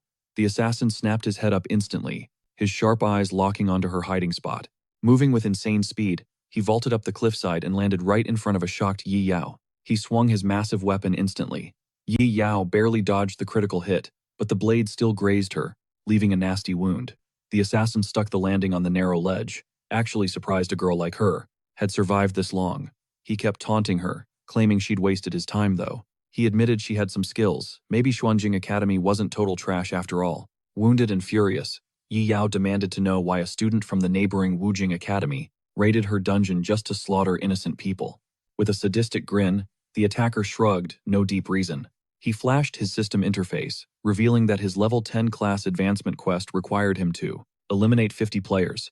Yi Yao froze in horror. The killer explained he couldn't exactly trigger a massacre like that in his own city's dungeon, so he'd cruelly flown a private jet all the way here just to hunt. If you want to blame anyone, blame your trash-tier academy for being the absolute weakest in the region, he sneered. He called her school soft as pudding, easy to crush, and charged again. In a panic, Yi Jiao summoned a skeleton warrior to tank the hit, but the defense was a total joke. The assassin laughed at her flimsy summon like it was made of wet paper. With one savage strike, he cleaved the skeleton in two, not slowing down for a second, as he bore down on the defenseless girl. The Wujing Academy student grinned, making it clear there was zero chance she was getting away this time. He unleashed his signature move, a crimson vortex of death called the Flying Blood Blade Stab. Just as the blade was about to end her, a green arrow whistled out of nowhere and deflected the lethal strike. The killer roared in frustration, scanning the area for the intruder. Suddenly, a squad of students burst from the tree line. Their leader, Yan Si, stepped up to shield Yi Jiao. She let out a breath of relief. The cavalry had finally arrived. Her classmates were here to back her up. Yan Si drew his glowing bow, locked and loaded for a fight. Meanwhile, at high noon in another part of the forest, Su Min just finished his grind. He dumped the gathered fragments into the system, and a crispy notification popped up instantly. Class change mission cleared. He had officially ascended to the legendary Sword God class.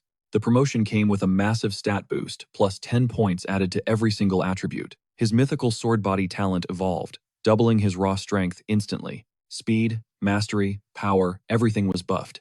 Su Min felt invincible, surging with main character energy. He was ready to solo the hidden dungeon boss.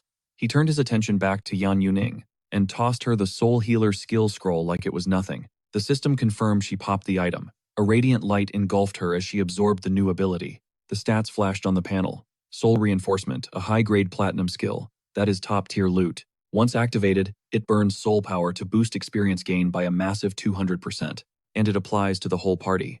Sumin and Yan Yuning stood there, jaws on the floor. Sumin couldn't believe her RNG luck. She literally pulled a god-tier power-leveling cheat code. Realizing he was staring at a walking XP farm, a calculating smirk crept across Sumin's face. He flipped the script immediately and agreed to carry her through the rookie dungeon. Yan Yuning was over the moon. She knew a guy who could solo the Goblin Cave. Was way more reliable than those sketchy mercenaries her sister threw money at. Sumin sighed internally. He usually hated pay-to-win rich kids who bought their way to the top. But he wasn't stupid. He couldn't pass up a grinding buff that broken. Suddenly, Yi Jiao shot a DM to Sumin, and he got the ping instantly. Seeing the alert, he raised an eyebrow.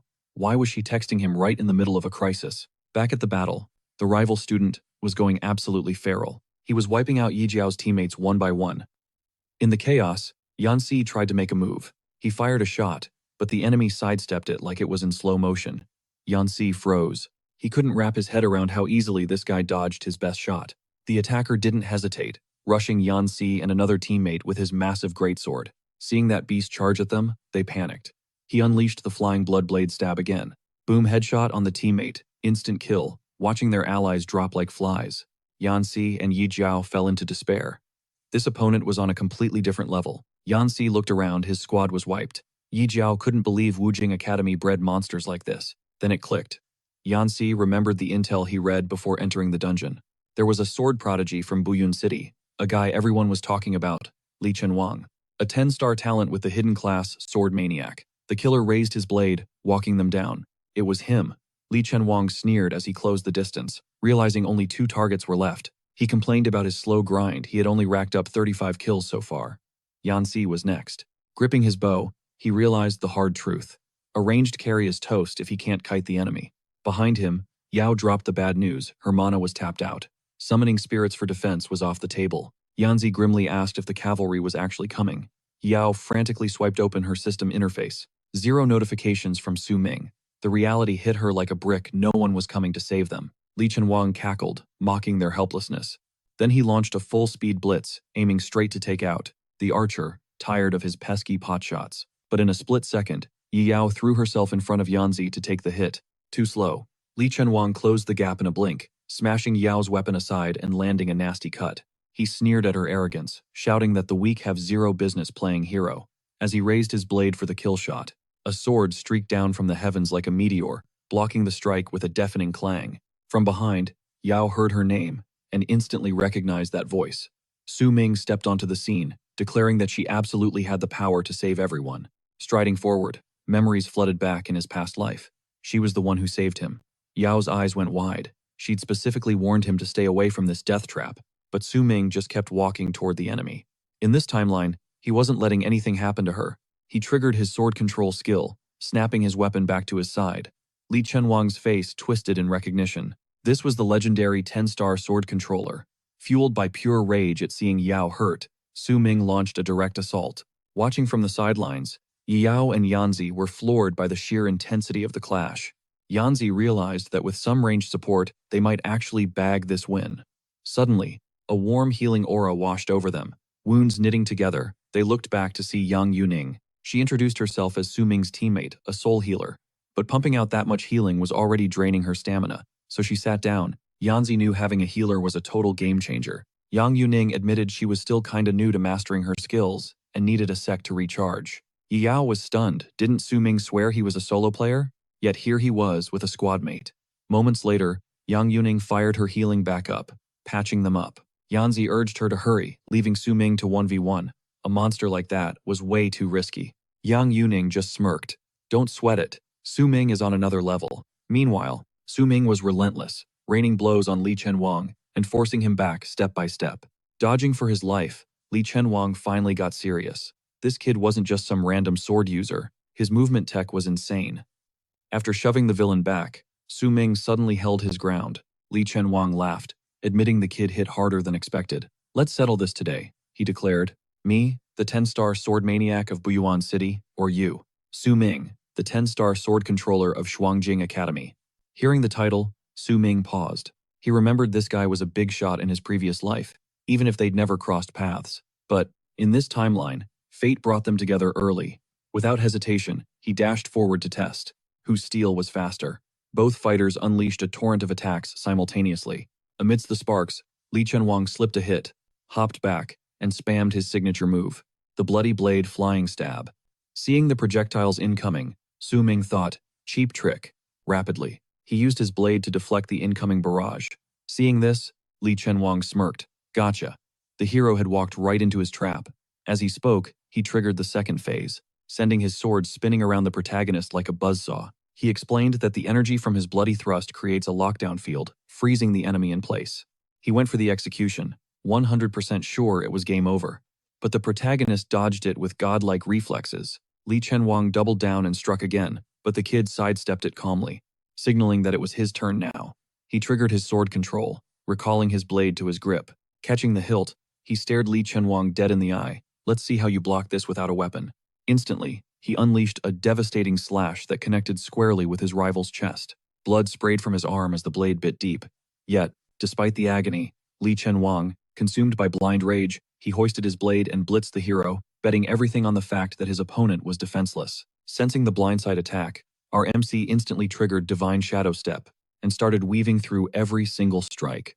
Watching his attacks whiff over and over, Li Chenwang unleashed the 5 Chaotic Shadow Blades technique. But it didn't matter, the hero kept sidestepping every slash with god-tier agility. Li Chenwang saw red, realizing his opponent's speed had just skyrocketed. Before he could process it, the MC closed the gap and dropped a mock apology, explaining that his blade was already back in his grip. Right at that second, Yanxi and Yi Yao wrapped up their healing process. The moment Yanxi recovered, he sprinted toward the hero, yelling that backup was incoming and telling Su Ming to just hang in there. But when he actually pulled up to the scene, he froze dead in his tracks. The fight was already a wrap. Li Chenwang was laid out on the floor, totally defeated, while our MC walked past him, like a boss. Watching this, Yi Yao murmured that Su Ming was insanely overpowered. Yanxi, completely shook, pointed out that while they were barely recovering, he had already soloed such a formidable enemy. Suddenly, Yanxi screamed in panic, telling them to watch their six. The hero whipped around, only to find Li Chenwang back on his feet and launching a sneak attack, claiming he finally caught him slipping. The ambush took everyone by surprise.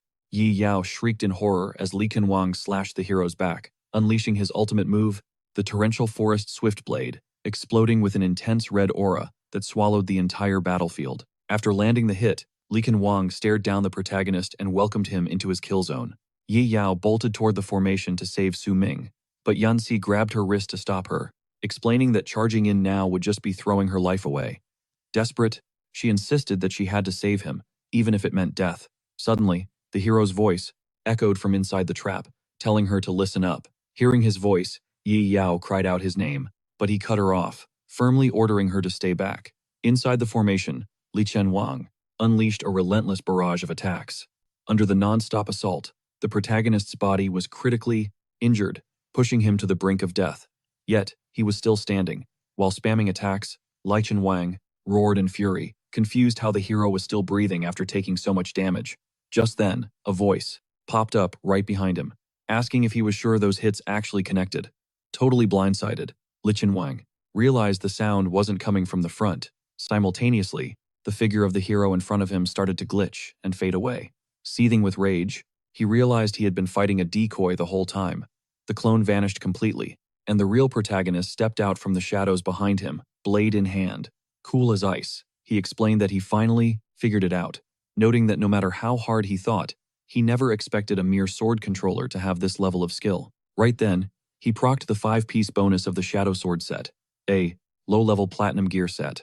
A system notification popped up, Darkness Surge, indicating that all sword skills would now deal additional damage with a dark attribute, completely bypassing physical defense. Plus, the set skill, Shadow Clone, generated a decoy for defense, and if it took a hit while active, it triggered a counter-slash dealing 50% of normal damage.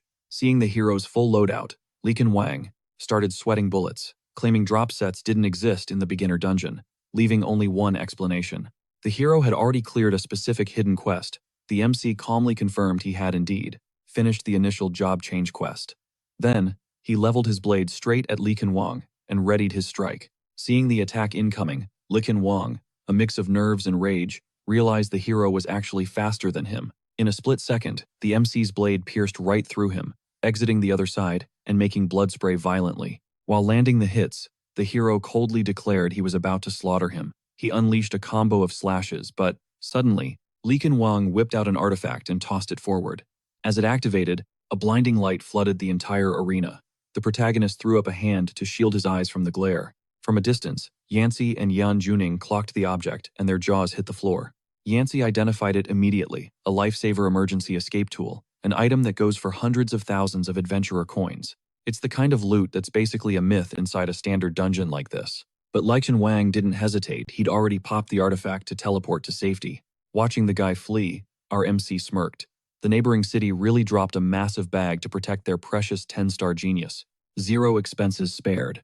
A few hours later, we cut straight to the director's office. While scanning the dungeon metrics, a staff member paused. Something in the code looked glitchy. Behind her, the director was busy slurping down a bowl of noodles. Between bites, he asked if the real-time player rankings were ready yet. Not yet, she replied, frowning at the screen. But the kill logs are weird. A bunch of players got wiped out at the 9 o'clock position between 12 and 12:30. The director shrugged it off. Dungeons are dangerous. Did a squad run into a boss mob? That's the thing, she countered. The damage analysis confirms they were deleted by another player's data, and the ID signature doesn't match our region. That finally made the director pause his lunch. He narrowed his eyes. The neighboring city was pulling dirty tricks again. Archive those logs securely, he ordered. Every city's beginner dungeon was a race to see who could speedrun the clear first.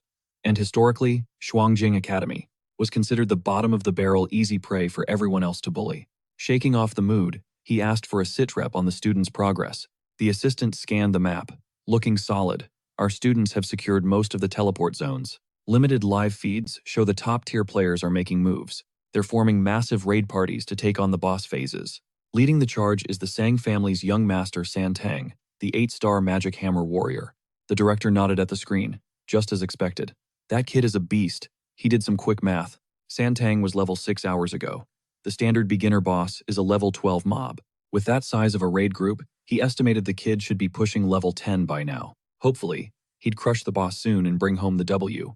Suddenly, a male student shouted that the live rankings were finally loaded. The director rushed over. The student pointed at the screen, buzzing with excitement. You were right. San Tang is level 9, practically 10. He's tied for first place on the live board. The other one is Yancy, right? The director guessed. Spot on, the student confirmed. And looking at second and third, right on their heels are 2 female students. The undead summoner, Yao, at level 7, and the spirit healer, Yan Juning, sitting at level 8. The assistant beamed. The girls are absolutely slaying this year. But the director frowned. Any sign of Suman on the leaderboard? She scrolled down the list. He's not even in the top rankings. Refresh it, the director demanded. Where is he exactly? What's his level?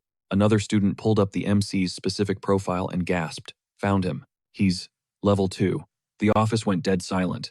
According to the logs, the student stammered, he hasn't leveled up once since getting first blood. Smash cut back to the dungeon. Our MC stands over the fading corpse of a massive, elite-fanged beast. The second it dropped, his XP bar exploded. He shot straight to level 14. System notifications flooded his vision. Not only did he power level, but he also unlocked the hidden level 14 armor set. Yao and Yancy were standing right there. Yao checked her stats. She'd hit level 8. This is insane, she cheered. We've been grinding for barely 2 hours and we're flying through levels. Yancy flexed. I'm already level 10. I'm actually strong enough to solo the dungeon boss now. It's all thanks to Yan Juning's XP boost buff, he admitted. That multiplier is broken. Yan Juning, now level 9, smiled softly. Don't thank me. Thank Sumin. He gave me this god-tier skillbook in the first place. Gigao is absolutely buzzing, hyping up the squad like they're the next big thing. Sustain that boosts XP? Check. Yancy delivering pinpoint DPS from downtown? Check. Her own summons tanking for the crew? Double check. But the real MVP? Having a powerhouse like Sumink calling the shots. Our MC stays cool though, telling them to chill out. Don't gas me up, he says, brushing it off. I'm just tagging along for the ride. Gigao isn't having any of that humble attitude. She snaps back, reminding him that if he hadn't clutched up, Lee Wang's sword would have turned her and Yancy into shish kebabs. She recalls the absolute spectacle of him dominating that fight. With their current synergy, she's convinced they could steamroll the dungeon's normal boss. You're not wrong, Sumink admits. But we're not here for the small fry. He whips out a mysterious key. We're hunting the hidden boss. A target way out of their league. He holds up the water wave key, fresh loot from that elite beast they just dropped. Key in hand, he drops the lore. To trigger the secret boss in this newbie dungeon, you can't just walk in. They gotta solve 3 system-generated riddles and gather specific artifacts. It's puzzle time. Ping. First riddle flashes on the HUD. When the silver moon hangs by the shore, green waves part, and red armor sleeps in the cold abyss core. Right on cue. A spectral silver moon manifests in the sky. Sumink locks onto the visual cue immediately. It's all about positioning.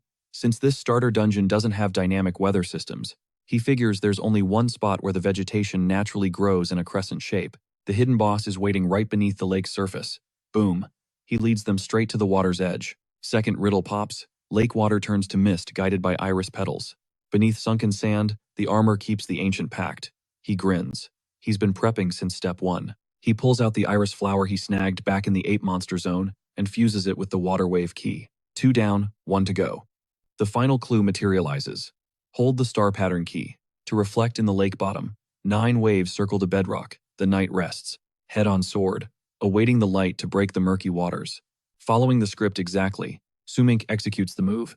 The key starts glowing like crazy. The squad behind him is jaws on the floor. They can't believe he speedran those puzzles. Suddenly, whoosh, a massive whirlpool tears open the lake. The team recoils as the water churns violently. Slowly, a massive sword pierces the surface from the center of the vortex. As it rises, a monstrous knight breaks the waterline, gripping the blade. His voice rumbles like an earthquake, guided by oath, summoned by starlight. The second the boss spawns, Sumink's HUD explodes with red alert warnings. Target identified. Guardian of the Lake, the Lost Knight. No time to gawk. Sumink instantly spams invites to Yancy and Gigao, locking himself in as party captain. Battle stations, now. As they snap into formation, the system announces the Hidden Boss Challenge has officially started. Cut to 15 minutes later. Sumink and the crew are cowering in some bushes. Yancy looks skeptical. Are you sure about this? Is hiding really the play here? Gigao adds, sporting a super awkward, nervous smile. She suggests trying literally anything else. Sumink? He completely ignores them. His eyes are glued to the boss, who is currently tearing through the forest like a runaway freight train, smashing everything. He points. Look at that. Watch how he moves. That speed is terrifying. You really think we can take him head on? The boss's mount has a movement speed of 500. The Lost Knight is level 19. Stats, 301, Strength, 250, Constitution, 102 for Agility and Spirit, 10 Luck. And again, that mount speed is a flat 500. Plus, he's rocking level 5 Heavy Armor Mastery. The team reads the stat sheet and starts sweating bullets. Sumink drops the hard truth. Even if we combined all 4 of our speeds, we wouldn't even hit half of his velocity. Suddenly, screams echo through the woods. Some random players were scattering like roaches, screaming in pure terror as they tried to process the nightmare they just walked into. None of them could wrap their heads around it. A level 19 hidden boss spawning out of thin air? That's basically a death sentence. The Lost Knight was an unstoppable force, carving through players like butter while the forest drowned in their agonizing screams. Safe in the distance, our main character's squad watched the massacre unfold, eyes wide with horror. Yancy was visibly shook, murmuring that this was already the 3rd wave of nearby players to get completely wiped out. Yang Yuning was trembling, realizing the clock was ticking. They were the ones who summoned this beast, and they needed to move, now. Right on cue, Yi Jiao sprinted up from the rear, breathless, but reporting that she'd followed the protagonist's orders to the letter. They'd burned through the team's entire stash of mana potions to prep the delayed trap. Hearing this, he gave her a genuine nod of appreciation. No time to waste. He barked orders at Yancy and Yang Yuning to execute the plan. They shouted their confirmation and scrambled into position. As the protagonist moved forward, his mind raced in his past life. He'd never been crazy enough to challenge the starter dungeon's hidden boss. Even with all his experience, taking on the beginner dungeon's secret boss was uncharted territory for him. Most newly awakened players wouldn't dare summon this nightmare so soon after gaining their powers. It was practically suicide. Plus, since this dungeon is a one-time clear, nobody knew the boss's true form, just vague clues from old logs he'd memorized. But even he didn't expect the boss to be riding a mount with a speed stat of 500. That changed everything. To kill it, they had to ground it first. Once everyone was set, Yancy triggered his multi-shot skill. He unleashed a torrential rain of arrows, sending a deadly swarm screaming straight toward the boss. The Lost Knight casually drew his blade, deflecting most of them. The few that actually connected just bounced off his armor. 0 damage. Thanks to Heavy Armor Mastery level 5, Yancy realized his ranged attacks were basically tickling the guy. Suddenly, a system notification popped up. The Guardian of the Lake had locked onto a new aggression target. Reading the play, the team shifted gears. Perched on a hill, Yanxi shouted that he'd successfully pulled the boss's attention. Yang Yuning confirmed the signal and immediately triggered her ability. Meanwhile, our protagonist slipped into his ambush spot, a faint smirk playing on his lips as he ran through the strat. Phase 1. Yanxi pulls aggro with precision shots. Phase 2. Yang Yuning drops a smokescreen on the enemy's path. The goal? Totally blind him. It was a nasty little trick they'd picked up back in the Goblin Caves. Like clockwork, a thick cloud of smoke engulfed the zone, leaving the boss completely disoriented. The Lost Knight swung his weapon wildly, searching for a target. Just as skeletal hands burst from the earth below, they clamped onto the mount's legs. Yi Jiao had triggered her summon skill right on time. The trap sprung, forcing the massive beast to fight for its balance. Yi Jiao watched in awe. If the protagonist hadn't walked her through it, she never would have guessed you could stack basic summons into a delayed trap like this. While the beast struggled, another volley of arrows came whistling down from the distance. Yang Yuning slammed him with spirit absorption magic to tank his speed. The hidden boss was officially surrounded.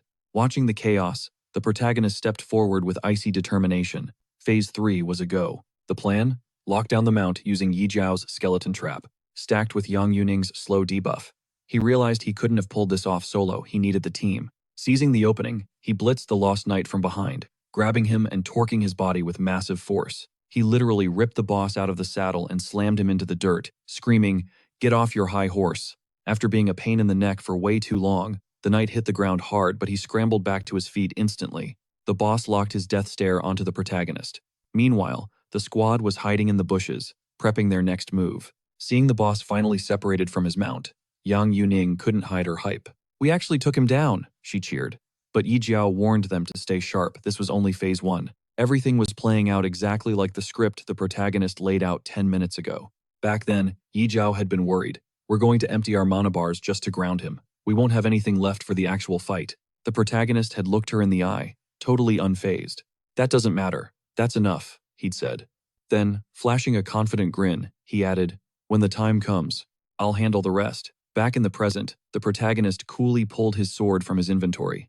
Game on. He squared up, launched himself like a rocket, and declared he was going to solo this freak. He slammed into the Lost Knight, triggering an all-out brawl. The boss reacted instantly. Swords crashed head-on, sparks flying as they traded rapid-fire blows. The shockwaves were insane, rippling out so hard his teammates felt the vibration way back in the safe zone. Watching the chaos, Yanxi stepped up, nerves frying. She realized this fight was getting way too violent. She couldn't believe Su Mink was actually soloing a hidden boss of that caliber. She refused to just watch. She prepped her skills to jump in, but Yi Jiao blocked her path with a chill smile. He reminded her to trust the process. Su Mink called dibs on the boss, and they had their own job to handle. Meanwhile, our main character triggered Divine Shadow Step, blurring around the Lost Knight. He blitzed the enemy from every angle, stacking damage. But the knight wasn't slow either, it kept charging. Trying to clap back, the MC locked in, parried the strike, and analyzed the situation with ice-cold logic. Too slow. He scanned the mob's stats, everything looked standard, except speed. Mounted, this guy was pushing 500. Now, he tanked to a measly 55. That was his base speed without the horse. Realizing this, he instantly whipped out a vicious slash. He carved across the Lost Knight's chest, deciding right then that hidden bosses aren't all that hype. He wound up for a finisher to end it, but the enemy's heavy armor soaked up the impact. Though with every hit, that armor's durability was shredding fast. A system alert popped up. Weapon durability critically low at 7%. The MC's face hardened. His blade was running on fumes, and that heavy armor attribute was nerfing his damage output big time. Suddenly, the Lost Knight made a move. It jerked violently toward where it was dismounted, desperately scanning for its ride. Empty space. The MC shadowed him close, dropping a savage taunt about the missing horse. He knew the mount was the knight's ace in the hole, but too bad the squad had already hauled it away. Cut to the teammates, they had successfully wrangled the beast. Keeping it way clear of the kill zone, Yi Jiao wrestled the animal, shouting at it to quit struggling. "You ain't going nowhere," Yanxi hollered at Yan Juning to keep spamming her magic. Anything to debuff its movement. Yi Jiao grinned with pure confidence, knowing this side quest was key. Su Mink gave them this job personally. Flashback to the plan. "If we knock the boss off the horse, I handle the boss. You guys make sure he never gets back in the saddle." Back in the fray, the MC fired off ranged slashes straight at the Lost Knight. Bullseye every time.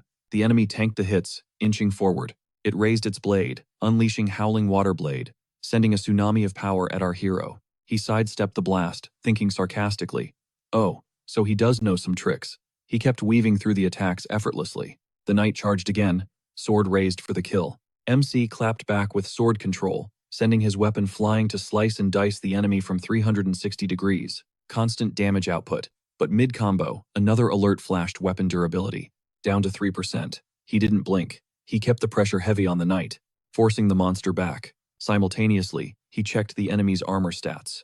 He couldn't afford to waste any more of his blade's life bar on that plating. The armor was on the brink of shattering. He spammed attacks from every side, then recalled the sword to his grip. Gripping it tight, he lunged. The Lost Knight parried, slipped past the defense, and struck, impaling the blade straight through the MC's chest. But at the moment of impact, the hero's body began to glitch and fade. A voice echoed from behind. "Works the same every time. Players, monsters. Doesn't matter." The impaled body was just a clone, vanishing into thin air. The real MC materialized behind him, full gear set activated, smirking at the insane power boost as he wound up for the kill. He didn't waste a second, triggering sword control instantly. The blade hovering by his clone snapped into action, unleashing a 360-degree assault on the Lost Knight. The enemy scrambled, desperately trying to dodge the onslaught. But right then, our main character blinked into existence right behind him, smashing his armor. "Heavy armor breached," he announced coldly. Simultaneously, a system alert flashed red. Weapon durability had hit 0. It was useless now. Zero hesitation. He activated Shadow Blade, delivering the final kill shot. "Game over," he stated, ice in his veins. Cut to Shuangjing Academy. Director Wang strode into the comms room, the tension thick in the air. Arrival time? Late. Someone cracked a joke about him finally showing up. Seeing the other directors already deep in conversation, he kept it serious, noting it looked like they'd been at it for a while. Over the comms channel, another director chimed in, claiming they'd all just got there. Wang was the straggler. Then, a second director threw some shade, asking if he was dragging his feet because none of his students had the guts to challenge the boss yet. Same as every year, the clear rates wouldn't start rolling in until after 3 in the afternoon. A third voice piled on the mockery, reminding everyone that Shuangjing Academy always sat at the bottom of the barrel, so who cared if he was late? Wang shot back, clarifying he wasn't late because of the dungeon run, but because he'd been analyzing live data streams. He dropped a bombshell. Outside players had hacked their way into his academy's beginner dungeon, and they still hadn't ID'd the culprit. His voice went hard as he asked if it was one of their students from the other 3 cities pulling a fast one. He noted the kill logs showed pure sword skills, pointing a finger directly at Buyan Academy's prodigy, Li Chen Wang, who was famous for his blade work. Hearing his star pupil's name, the Buyan director snapped back, demanding Wang stop throwing around baseless accusations. He swore his student was currently leading the raid on the final boss in their dungeon, and would have it cleared in under 30 minutes. Following that, the other directors started flexing their progress. One claimed that over at Donglin, 3 separate squads were already boss rushing. Another boasted that Nangan Academy had already pushed the boss to Phase 2, and if they kept up the momentum, the dungeon cleared notification was imminent. Director Wang absorbed the intel with a stone-faced expression. The other academies were breezing through their boss fights, and every second was ticking away. He pulled some tokens from his pocket, his face darkening, as the reality set in. If they missed the first clear title this year, they'd be left with only 2 tokens for the Tower Society, an all-time historical low. He steeled his gaze, pinning all his hopes on the one player, closest to the boss room, Sung Tong. It all rode on his power now. Meanwhile, back inside the dungeon, Shuangjing students were in a chaotic brawl with the mobs alongside Sung Tong. The intensity was off the charts. Sung Tong roared for a coordinated push, telling everyone to stop holding back and dump every skill they had to drop the final boss. Their target? The Furious Forest King, a level 15 beast that was absolutely wrecking any student dumb enough to get close, spreading destruction like wildfire. In the heat of battle, panic set in. Some students started backpedaling, screaming in terror as they realized they were totally outclassed. Their levels were just too low to scratch this thing. Sang Tang locked eyes with the beast, gritting his teeth. "No retreat," he yelled. They'd come too far to bail now. Fueled by burning determination, he screamed that the first clear reward for this starter dungeon had to be his. Standing toe-to-toe with the monster, Song Tong's mind flashed back to the texts on his phone earlier. Messages from Xiaoman, begging for help. He'd texted back, asking what went down and if Su Ming was involved. She confirmed it. Su Ming had hurt her. In that same thread, Song Tong had demanded her location, promising he was on his way. Xiaoman's last text was all about revenge, pleading for him to help her. Get even. That memory fueled his rage. He charged the monster, screaming that he'd secure the final reward and avenge Xiaoman. But just as he raised his weapon for the strike, the monster suddenly started glitching out and fading away. Sang Tang froze, totally confused. Suddenly, every single player inside the dungeon got a system ping. Jaws dropped as they read the alert. The hidden boss had been defeated, congratulating the squad responsible for the kill. Then came the announcement. Everyone needed to gear up for the victory lap. Then, the frame shifts to Su Ming, standing over the corpse of the hidden boss. Game over. Mission accomplished. Meanwhile, team member Yi Jiao clocked the system notification, absolutely certain who triggered it. That's Su Ming, she declared. No doubt he crushed it. Outside the dungeon, the news hit like a shockwave. The exact second the boss dropped, the dungeon portal in the comms room lit up like a Christmas tree, right in front of Director Wang and the heads of the other 3 academies. Then came the pop-up. One headmaster asked, "Did Li Chen Wang pull it off?" Another swore it was Dong Ling. The third insisted it had to be Nan Gang. Wang spun around to check the leaderboard. Seeing his academy's name glowing on screen, his eyes nearly popped out of his skull. Back in the instance, Yi Jiao rushed Su Ming, pure hype mode, screaming about how insane that was. Right then, Su Ming's stats skyrocketed. He hit level 16, jumping 2 whole levels instantly. The system pinged a congratulations alert. The rest of the squad gathered around him. Su Ming waved them over. Huddle up. Quick. We need to split the hidden boss loot before the exit portal triggers. Hearing this, Yanxi shook his head. I don't want any rewards. Honestly, the XP boost is enough. Yan Yuning nodded in agreement, thanking Su Ming for literally saving her life. Yi Jiao watched them hesitate while Yanxi kept rambling. From saving us from Li Chen Wang's blade to soloing the hidden boss, I was useless.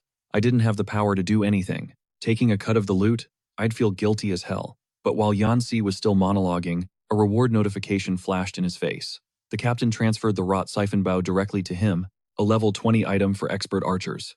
It's passive, it burns through spiritual energy, to add a random magic effect to every single arrow fired. Then, Yan Yuning got a ping. The captain assigned her the Soul Heart necklace. It buffs soul power storage and boosts absorption efficiency. God-tier gear for a spiritual healer. Yi Jiao wasn't left out either. Su Ming tossed her a summoning scroll, the blood-armored undead. Once she learns that skill, she can summon the actual hidden boss, the Blood Armor Undead Knight. The summon stats? They scale based on the player's attributes. Seeing their faces, Su Ming grinned. This loot is class-specific. It's tailored to your professions. It means the dungeon recognizes you as part of the team that took down the boss. It's not just me. Without you guys, this run wouldn't have been possible. He stated it like a fact, not a compliment. Suddenly, a mechanical voice boomed through the dungeon, congratulating all challengers on clearing the F-rank instance, Furious Tide Forest. Total clear time clocked in at 8 hours and 20 minutes. Hearing the announcement, Su Ming signaled the team. Time's up. Let's bounce. The portal swirled open behind them. Walking toward the light, he broke it down. Every time you clear, you hit the settlement phase. Contribution rewards get dropped once we're back in the real world. Once we exit, a personal portal spawns for every surviving player. With a satisfied smirk, he signed off. Great work, everyone. We're all alive. Mission success. Later that afternoon, exactly 4:30, the portal ripples, spitting students back into reality, one after another. Officials are scrambling to confirm headcounts, but the vibe is grim. It's a parade of tears and trauma. Some kids stumble out bleeding. Others are physically fine but emotionally shattered, unable to stop the waterworks. They watched friends and family get wiped out in the trial. One student, choking back sobs, drops a horrific stat. Class 5 is decimated. Only about 10 people made it back alive. Su Ming's squad watches the chaos unfold. Yanxi's voice drops an octave. He admits he's the sole survivor of his original party. Yi Jiao nods, looking haunted. She's in the same boat. Her entire previous team is gone. Jiang Yuning confirms it's the same for him. Hearing this, Su Ming's expression hardens into stone. He realizes the awakening didn't just change the game, it rewrote reality. We're in an awakened world now, where the strong eat and the weak get eaten. Winner takes all. If you want to stay vertical, under these new rules, you have to grind, face the horror, and level up until you're untouchable. The scene is a total contrast. Half the crowd is grieving lost loved ones, while the others are high on adrenaline, flexing their new powers and counting their loot. It's chaotic, absurd. Suddenly, the director's face hijacks the main screen, livestream style. He congratulates the survivors on beating the starter dungeon, but he drops some truth. That wasn't just a raid, it was their final exam. the last lesson before graduation. He tells them straight, awakening isn't just about flexing power, cash, and glory. It's about responsibility, love, peace. He tells the mourners to hold on to that pain and reminds the winners that power comes with a heavy price tag. Step up or step aside. Silence sweeps the crowd. Yi Jiao shoots a glance at Su Ming. How are you feeling? Sad? Happy? She's looking at the body count. Su Ming just murmurs, barely audible, they'll be back. Right on cue, the director speaks again. He hopes everyone found their own worth in the chaos, because that was the real point of the starter dungeon. Then, he drops the bombshell. Everyone who died, they're respawning in 30 minutes. The crowd goes dead silent. Pure shock. Nobody believes it. The director doubles down. They're coming back from the dungeon right now. Yi Jiao stares at Su Ming like he's an alien. How did he know? Cut to the director's office. He's scrolling through the performance analytics. Dungeon stats are locked in. It's loot distribution time. Names start popping up on the holo screen. Li Guang shows up with his kill count. Then Song Kui hits the board with his elimination numbers. Based on their grind, they're raking in adventurer coins. More names scroll by, everyone getting paid based on how hard they worked. Then, Su Ming's name hits the screen, and the kill log is insane. Gray-backed wild wolf, mutated ape, lesser goblin, elite goblin, spiked fang beast, even the elite version.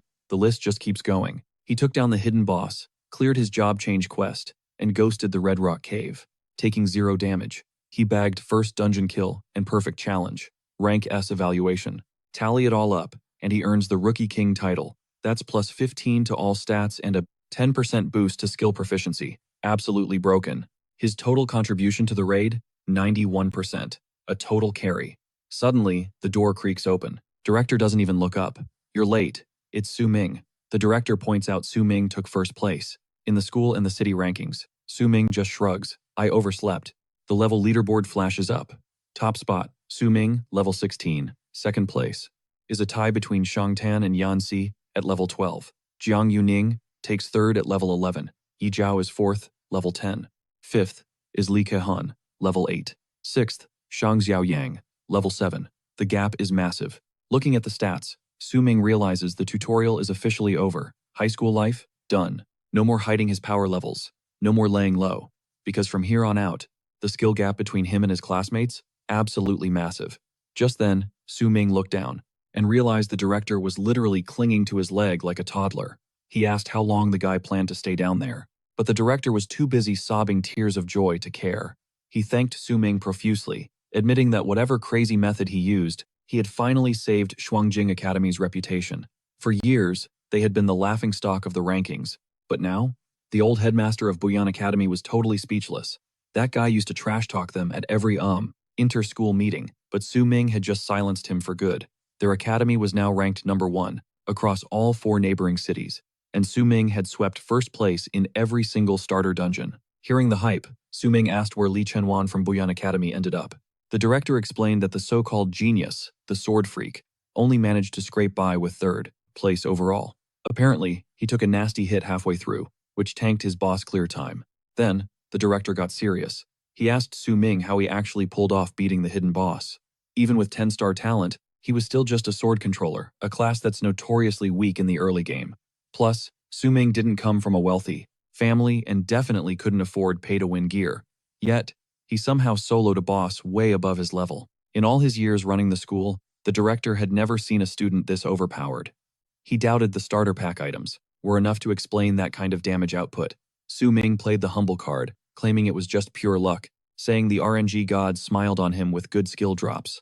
Hearing the word luck, the director looked skeptical, wondering if the starter dungeon loot table was really that generous. Su Ming quickly added that his team's equipment helped a ton, and honestly, without his squad, he never would have taken down the hidden boss. Internally, though, he knew he couldn't just tell the guy. He was a regressor playing on New Game Plus. The director beamed, saying this proved Su Ming wasn't just a combat genius, but a natural-born leader too. He mentioned that the other students had already grabbed their top 5 rewards earlier, and that Yi Jiao wouldn't shut up about him, swearing she saw his power firsthand. Su Ming took a small step forward, remembering she'd texted him that morning to hang out, but he'd left her on red. She always tried to hype everyone up. It was almost embarrassing. Suddenly, the director flicked a token through the air, signaling him to catch it. Su Ming spun around and snatched it mid-flight, his eyes widening as he recognized the Sky Tower Assembly Pass. The director grinned, explaining that since they took first place, even the Plus, vice mayor who used to look down on Shuangjing, was forced to strip spots from other schools and give them to Su Ming's crew.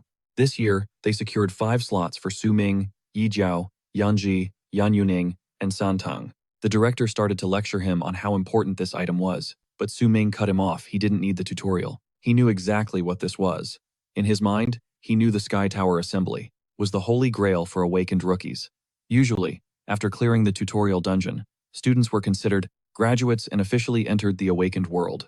Most of them were stuck grinding low-level dungeons, inching forward safely. It was low risk, sure, but the progress was painfully slow. But holding a Sky Tower token? That was the fast track. The challenges were insane, but the loot was legendary, and the XP gain was off the charts. In his previous life, missing out on this ticket right at the start meant he could never close the gap with the top players, and splitting meager resources with a team held him back. But this run was going to be different. He was going to exploit every advantage and prep for the endgame.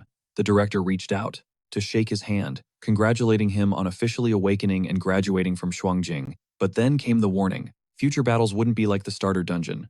There are no respawns here. From now on, you only get one shot, and every fight is a gamble with your life.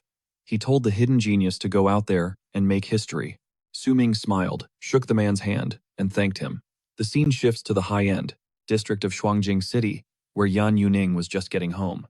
The moment she opened the door, her dad rushed over, crushing her in a hug, just relieved his little girl made it back from the dungeon in one piece.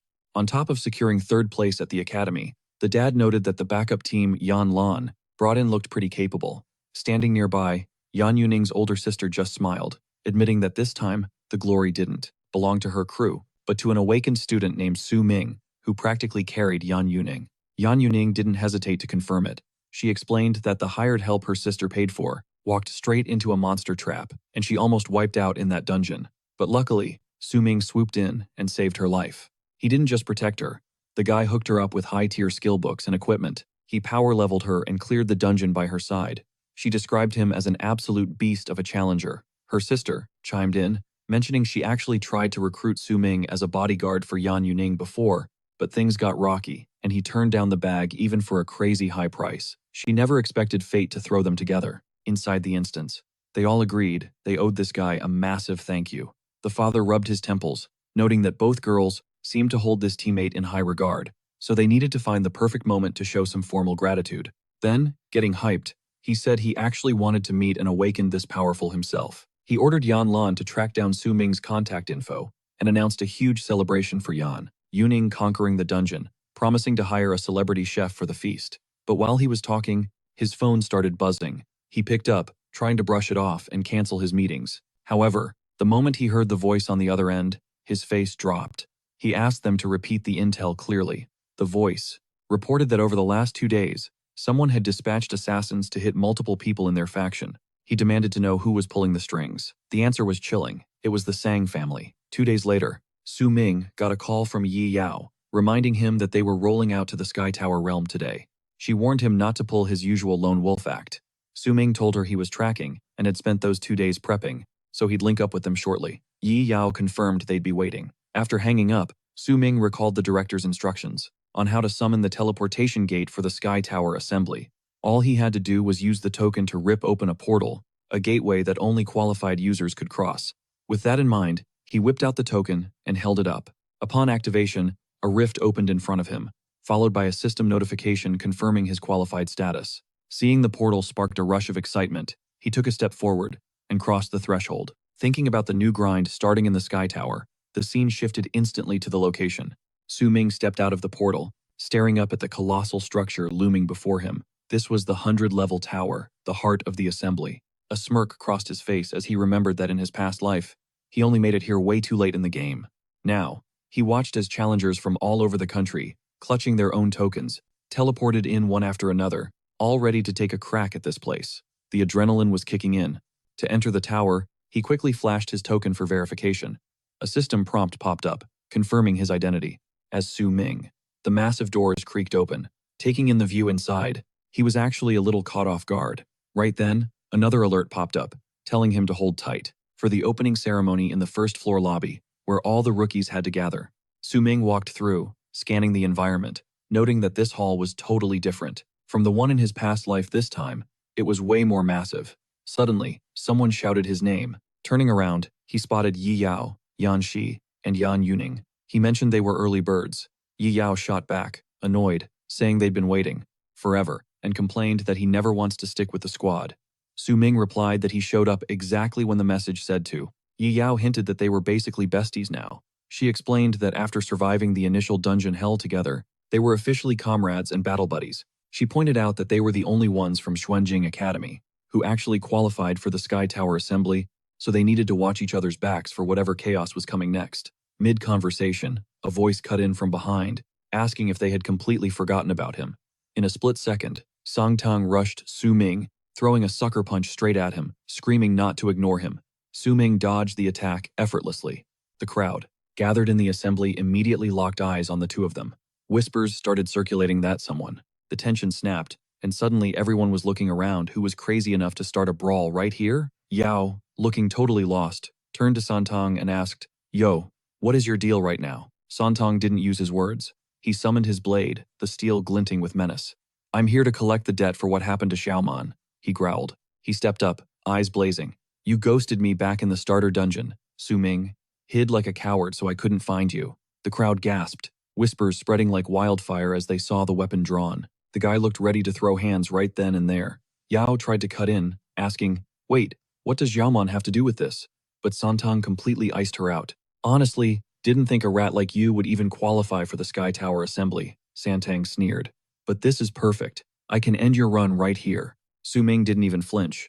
"Cool as a cucumber," he replied. "Chill out, man.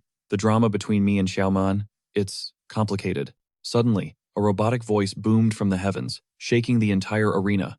"Warning. Conflict detected." Su Ming smirked, glancing around. Not exactly the smartest spot for a beatdown, is it? And literally, a split second later, boom! A massive bolt of lightning slammed down from the tower, striking Santang with the force of a freight train. He hit the deck, hard. A holographic notification flashed in the air for everyone to see. Any action messing with the Sky Tower's vibes was strictly prohibited. Fried and sprawled on the floor, Santang glared daggers at Su Ming. "Don't think you're walking away from this," he wheezed. "Just wait for my comeback." Su Ming just flashed a confident smile. "Careful now," he teased. "Big brother is watching you. Let's settle this properly after the main event, yeah?" The crowd started to scatter, realizing the show was over. People were murmuring, realizing that even though there were no greeters, the admins had eyes everywhere. "This Sky Tower Assembly isn't just some casual meetup," someone whispered. Meanwhile, in the back, a mysterious redhead with a piercing gaze analyzed the scene before fading into the crowd. Su Ming signaled his squad. "Let's move, we're going up." Yao blinked, confused. "Up? The ceremony hasn't even kicked off yet. Shouldn't we, read the tutorial guide or wait a bit?" Back at the blast zone, a few good Samaritans rushed over to scrape Santang off the pavement. "Get him to the infirmary, stat," they yelled. While they dealt with the wreckage, Su Ming kept strutting forward, unbothered. He glanced back at his team. "Skip the line. Reading the manual is strictly for noobs who don't know the meta. The real cheat code is hidden in the seating arrangement." Yao's jaw dropped. "Dude, isn't this your first rodeo too? How do you know all this?" Su Ming winked. "Just watch and learn. All we gotta do is park ourselves here and stay quiet for a sec." Moments later, the air shimmered. The system interface buzzed to life right in the area where they were sitting. And boom goes the dynamite. Su Ming grinned. "Welcome to the Sky Tower's hidden selection menu." Yao stared at the screen, completely shook. "Seriously, I'm speechless. Our MC is out here using secret cheat codes that don't even officially exist yet." Suddenly, the system alerts everyone the Sky Tower Assembly has begun.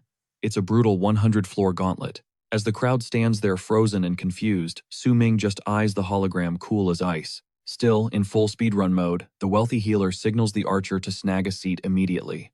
Realizing those chairs are the literal keys to the tower, our boy locks in the game mechanics. This is a vertical race. The higher you climb, the more legendary your final rank becomes. Ties are broken by speed and pure skill. Our girl realizes that in this game, every second counts. Or rather, every point. Su Ming drops a bombshell. The entire opening ceremony is a massive trap. It's an observation test. Waiting for speeches is for noobs. The real pros start their ascent right now. The devs want to see who's sharp enough to find the secret path alone. Su Ming offers his squad another carry. He asks if they're down for a round 2 like the beginner dungeon. The healer is already in. She craves the security of being carried by a legend, admitting that even with her family's massive fortune, a player this cracked is a rare find. But the archer unexpectedly declines, telling Su Ming that today, he's going solo. The healer is baffled who in their right mind turns down a guaranteed victory. He explains that back in the dungeon, Su Ming did everything while they just vibed in the background. He's tired of being a burden and relying on Su Ming's shadow. He needs to sharpen his own blade. Our girl nods in agreement. They need a real baptism of fire to see if they can actually survive. Instead of being cheerleaders, she suggests the three of them party up, letting Su Ming fly solo. The healer looks stressed about having to actually try, but our girl gives her the ultimatum. Realizing she is outvoted, the healer sighs and caves, finally admitting the truth. She needs to learn self-reliance. With the groups locked, Su Ming preps for a legendary solo run. As the trio forms up, the red-haired swordsman, Su Ming, previously wrecked, is watching from afar. His eyes are fixed on our MC. To him, their score isn't settled. This tower is the ultimate tiebreaker. Teams are locked, and the 100-floor madness officially ignites.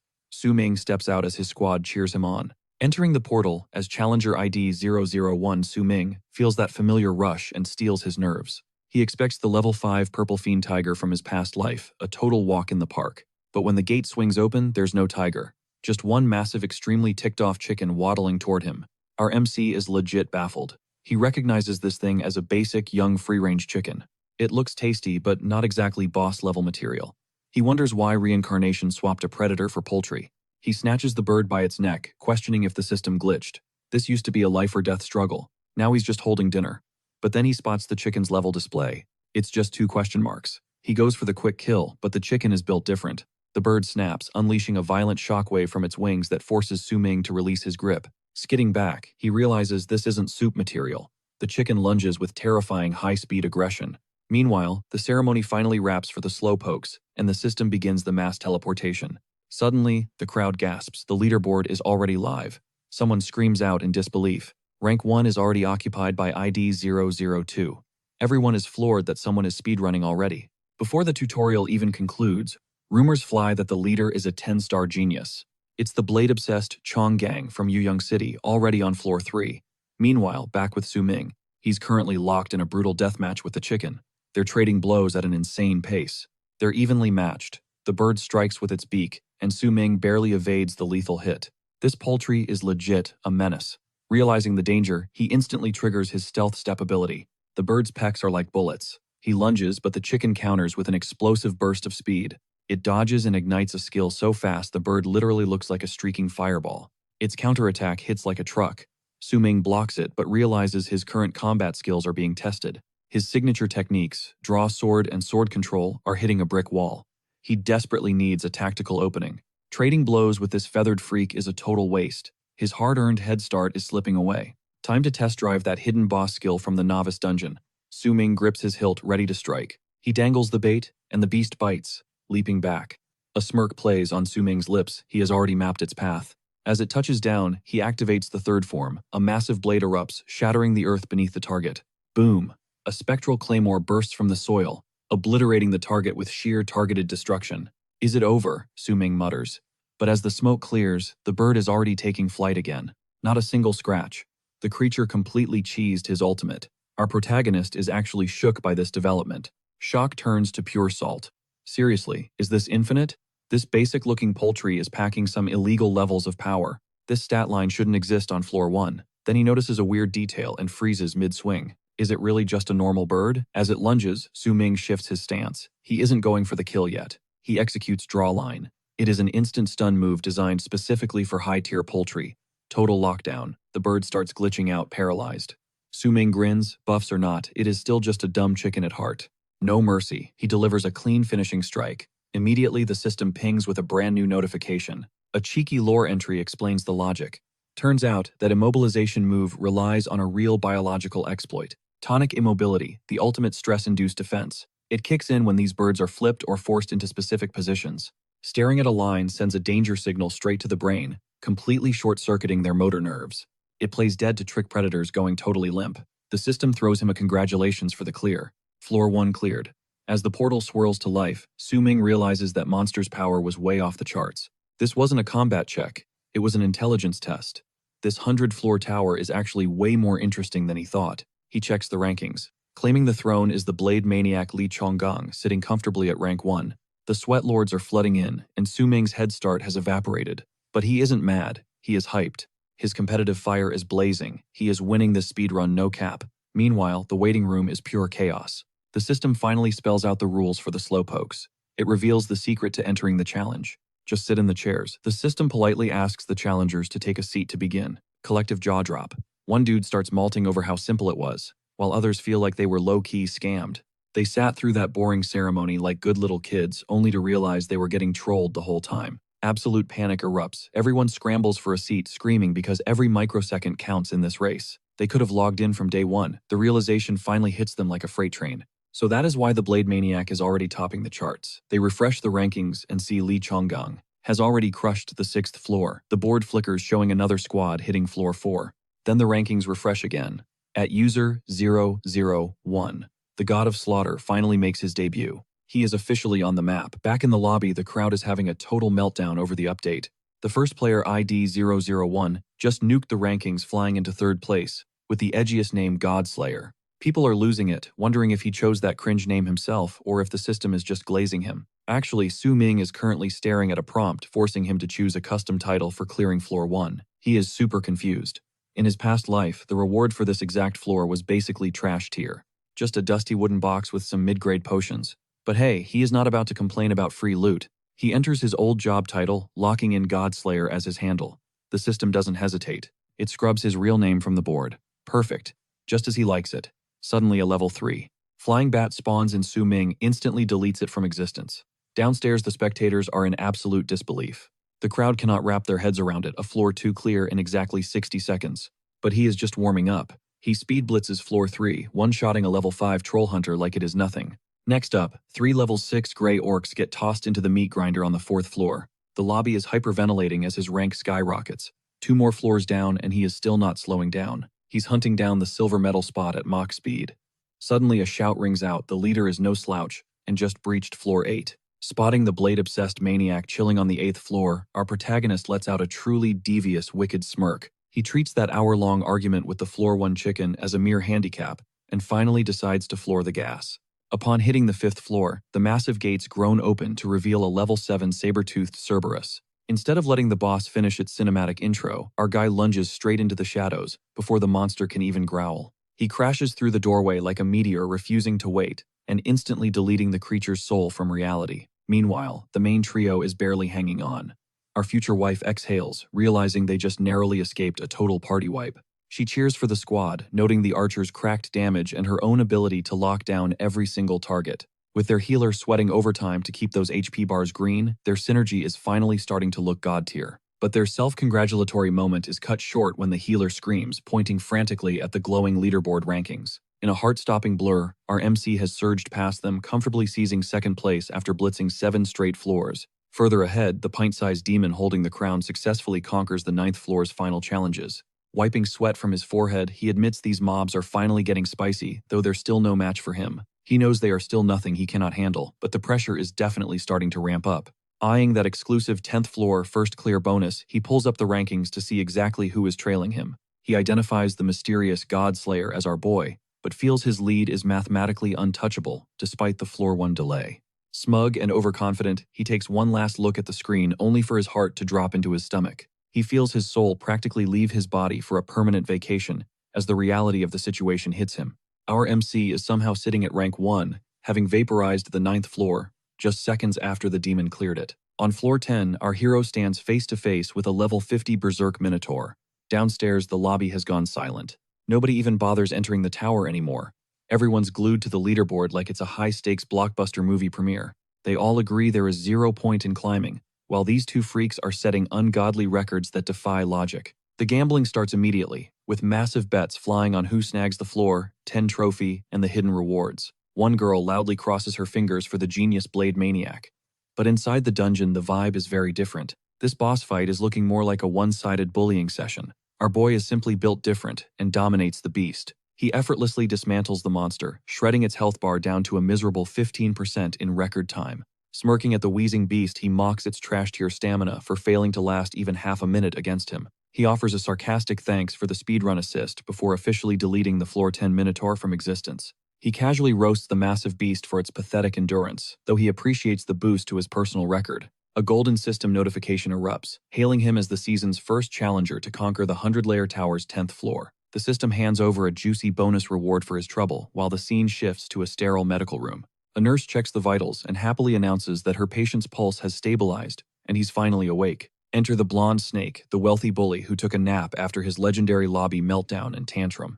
He groggily opens his eyes, momentarily distracted by the nurse's generous proportions, but quickly shakes his head. He dramatically reminds himself that his heart belongs exclusively to Shui men, fully embracing his role as the ultimate simp.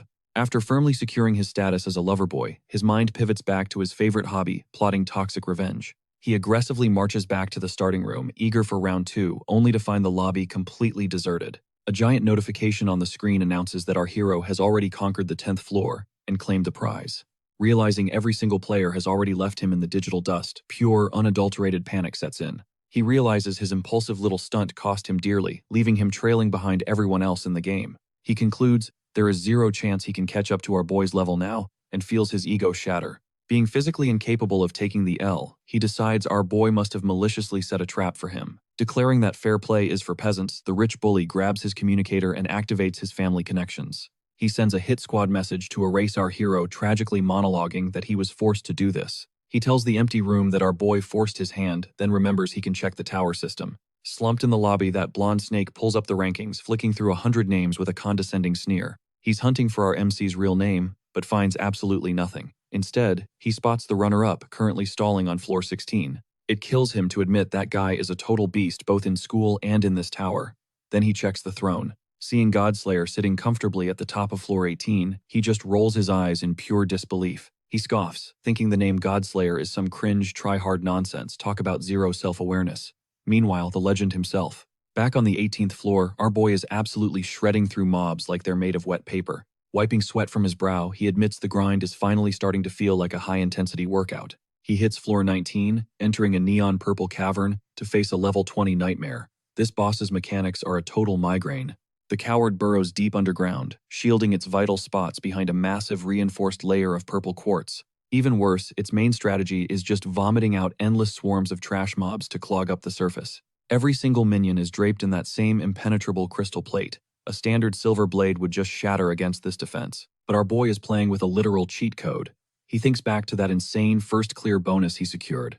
After dominating floor 10, the system blessed him with a legendary gold-tier weapon crate as a reward. He instantly triggered his All Things Ascend talent, magically evolving that gold loot into a god-tier platinum chest. Enter the Blackstone Cracked Fusion Sword, a level 18 dual hybrid forged from broken steel and dragon essence. This platinum masterpiece radiates a lethal aura, fueled by a core that burns like a miniature sun. It cloaks the blade in hellfire, unleashing devastating AoE magic damage while in its default longsword state. The raw power is insane, but the weight kills his mobility, making it a liability against swarms of tiny monsters. Surrounded by crystal pests, he isn't even sweating. He just casually taps into the weapon's special property menu. He triggers the broken blade feature, causing the heavy steel to split into 2 lightning-fast one-handed sabers. He trades raw impact for a 50% speed buff, perfectly synced with his origin sword body talent bonuses. Now his lethality and velocity dance in a flaming rhythm. Meanwhile, life is going downhill for the second-place demon. Stuck on floor 17, his HP is deep in the red as he desperately brawls with a level 18 Treant. Gasping for air, he realizes he's hit a dead end. This wooden titan is weak to fire, but he went in solo. With 0 fire attributes, he's basically hitting a brick wall. He starts violently raging about his terrible luck. He hasn't pulled a single decent stat buff. Losing that race to our boy meant he only got a trash tier reward. That silver chest was a joke, dropping a magic accessory that's completely useless for his physical sword build. Drained and desperate, the Blade Maniac gets hammered back by the boss's massive strike, questioning his entire existence. Hovering at death's door, he curses the fact that falling behind our MC forced him to accept garbage gear. That deadweight magic item is costing him everything. He knows if he pushes any further, it's game over. Before the system deletes him for good, he swallows his pride and officially throws in the towel. Suddenly, the global feed explodes with elimination alerts as players start dropping out like flies. From floor 7 to 11, challengers are tapping out. Our boy watches the chaos unfold with a smirk. He realizes he's finally pulled ahead. It's time to finish off this crystal lurker on floor 19 once and for all. He rains down a savage aerial combo, smashing the beast's shell and dragging its true form into the dirt.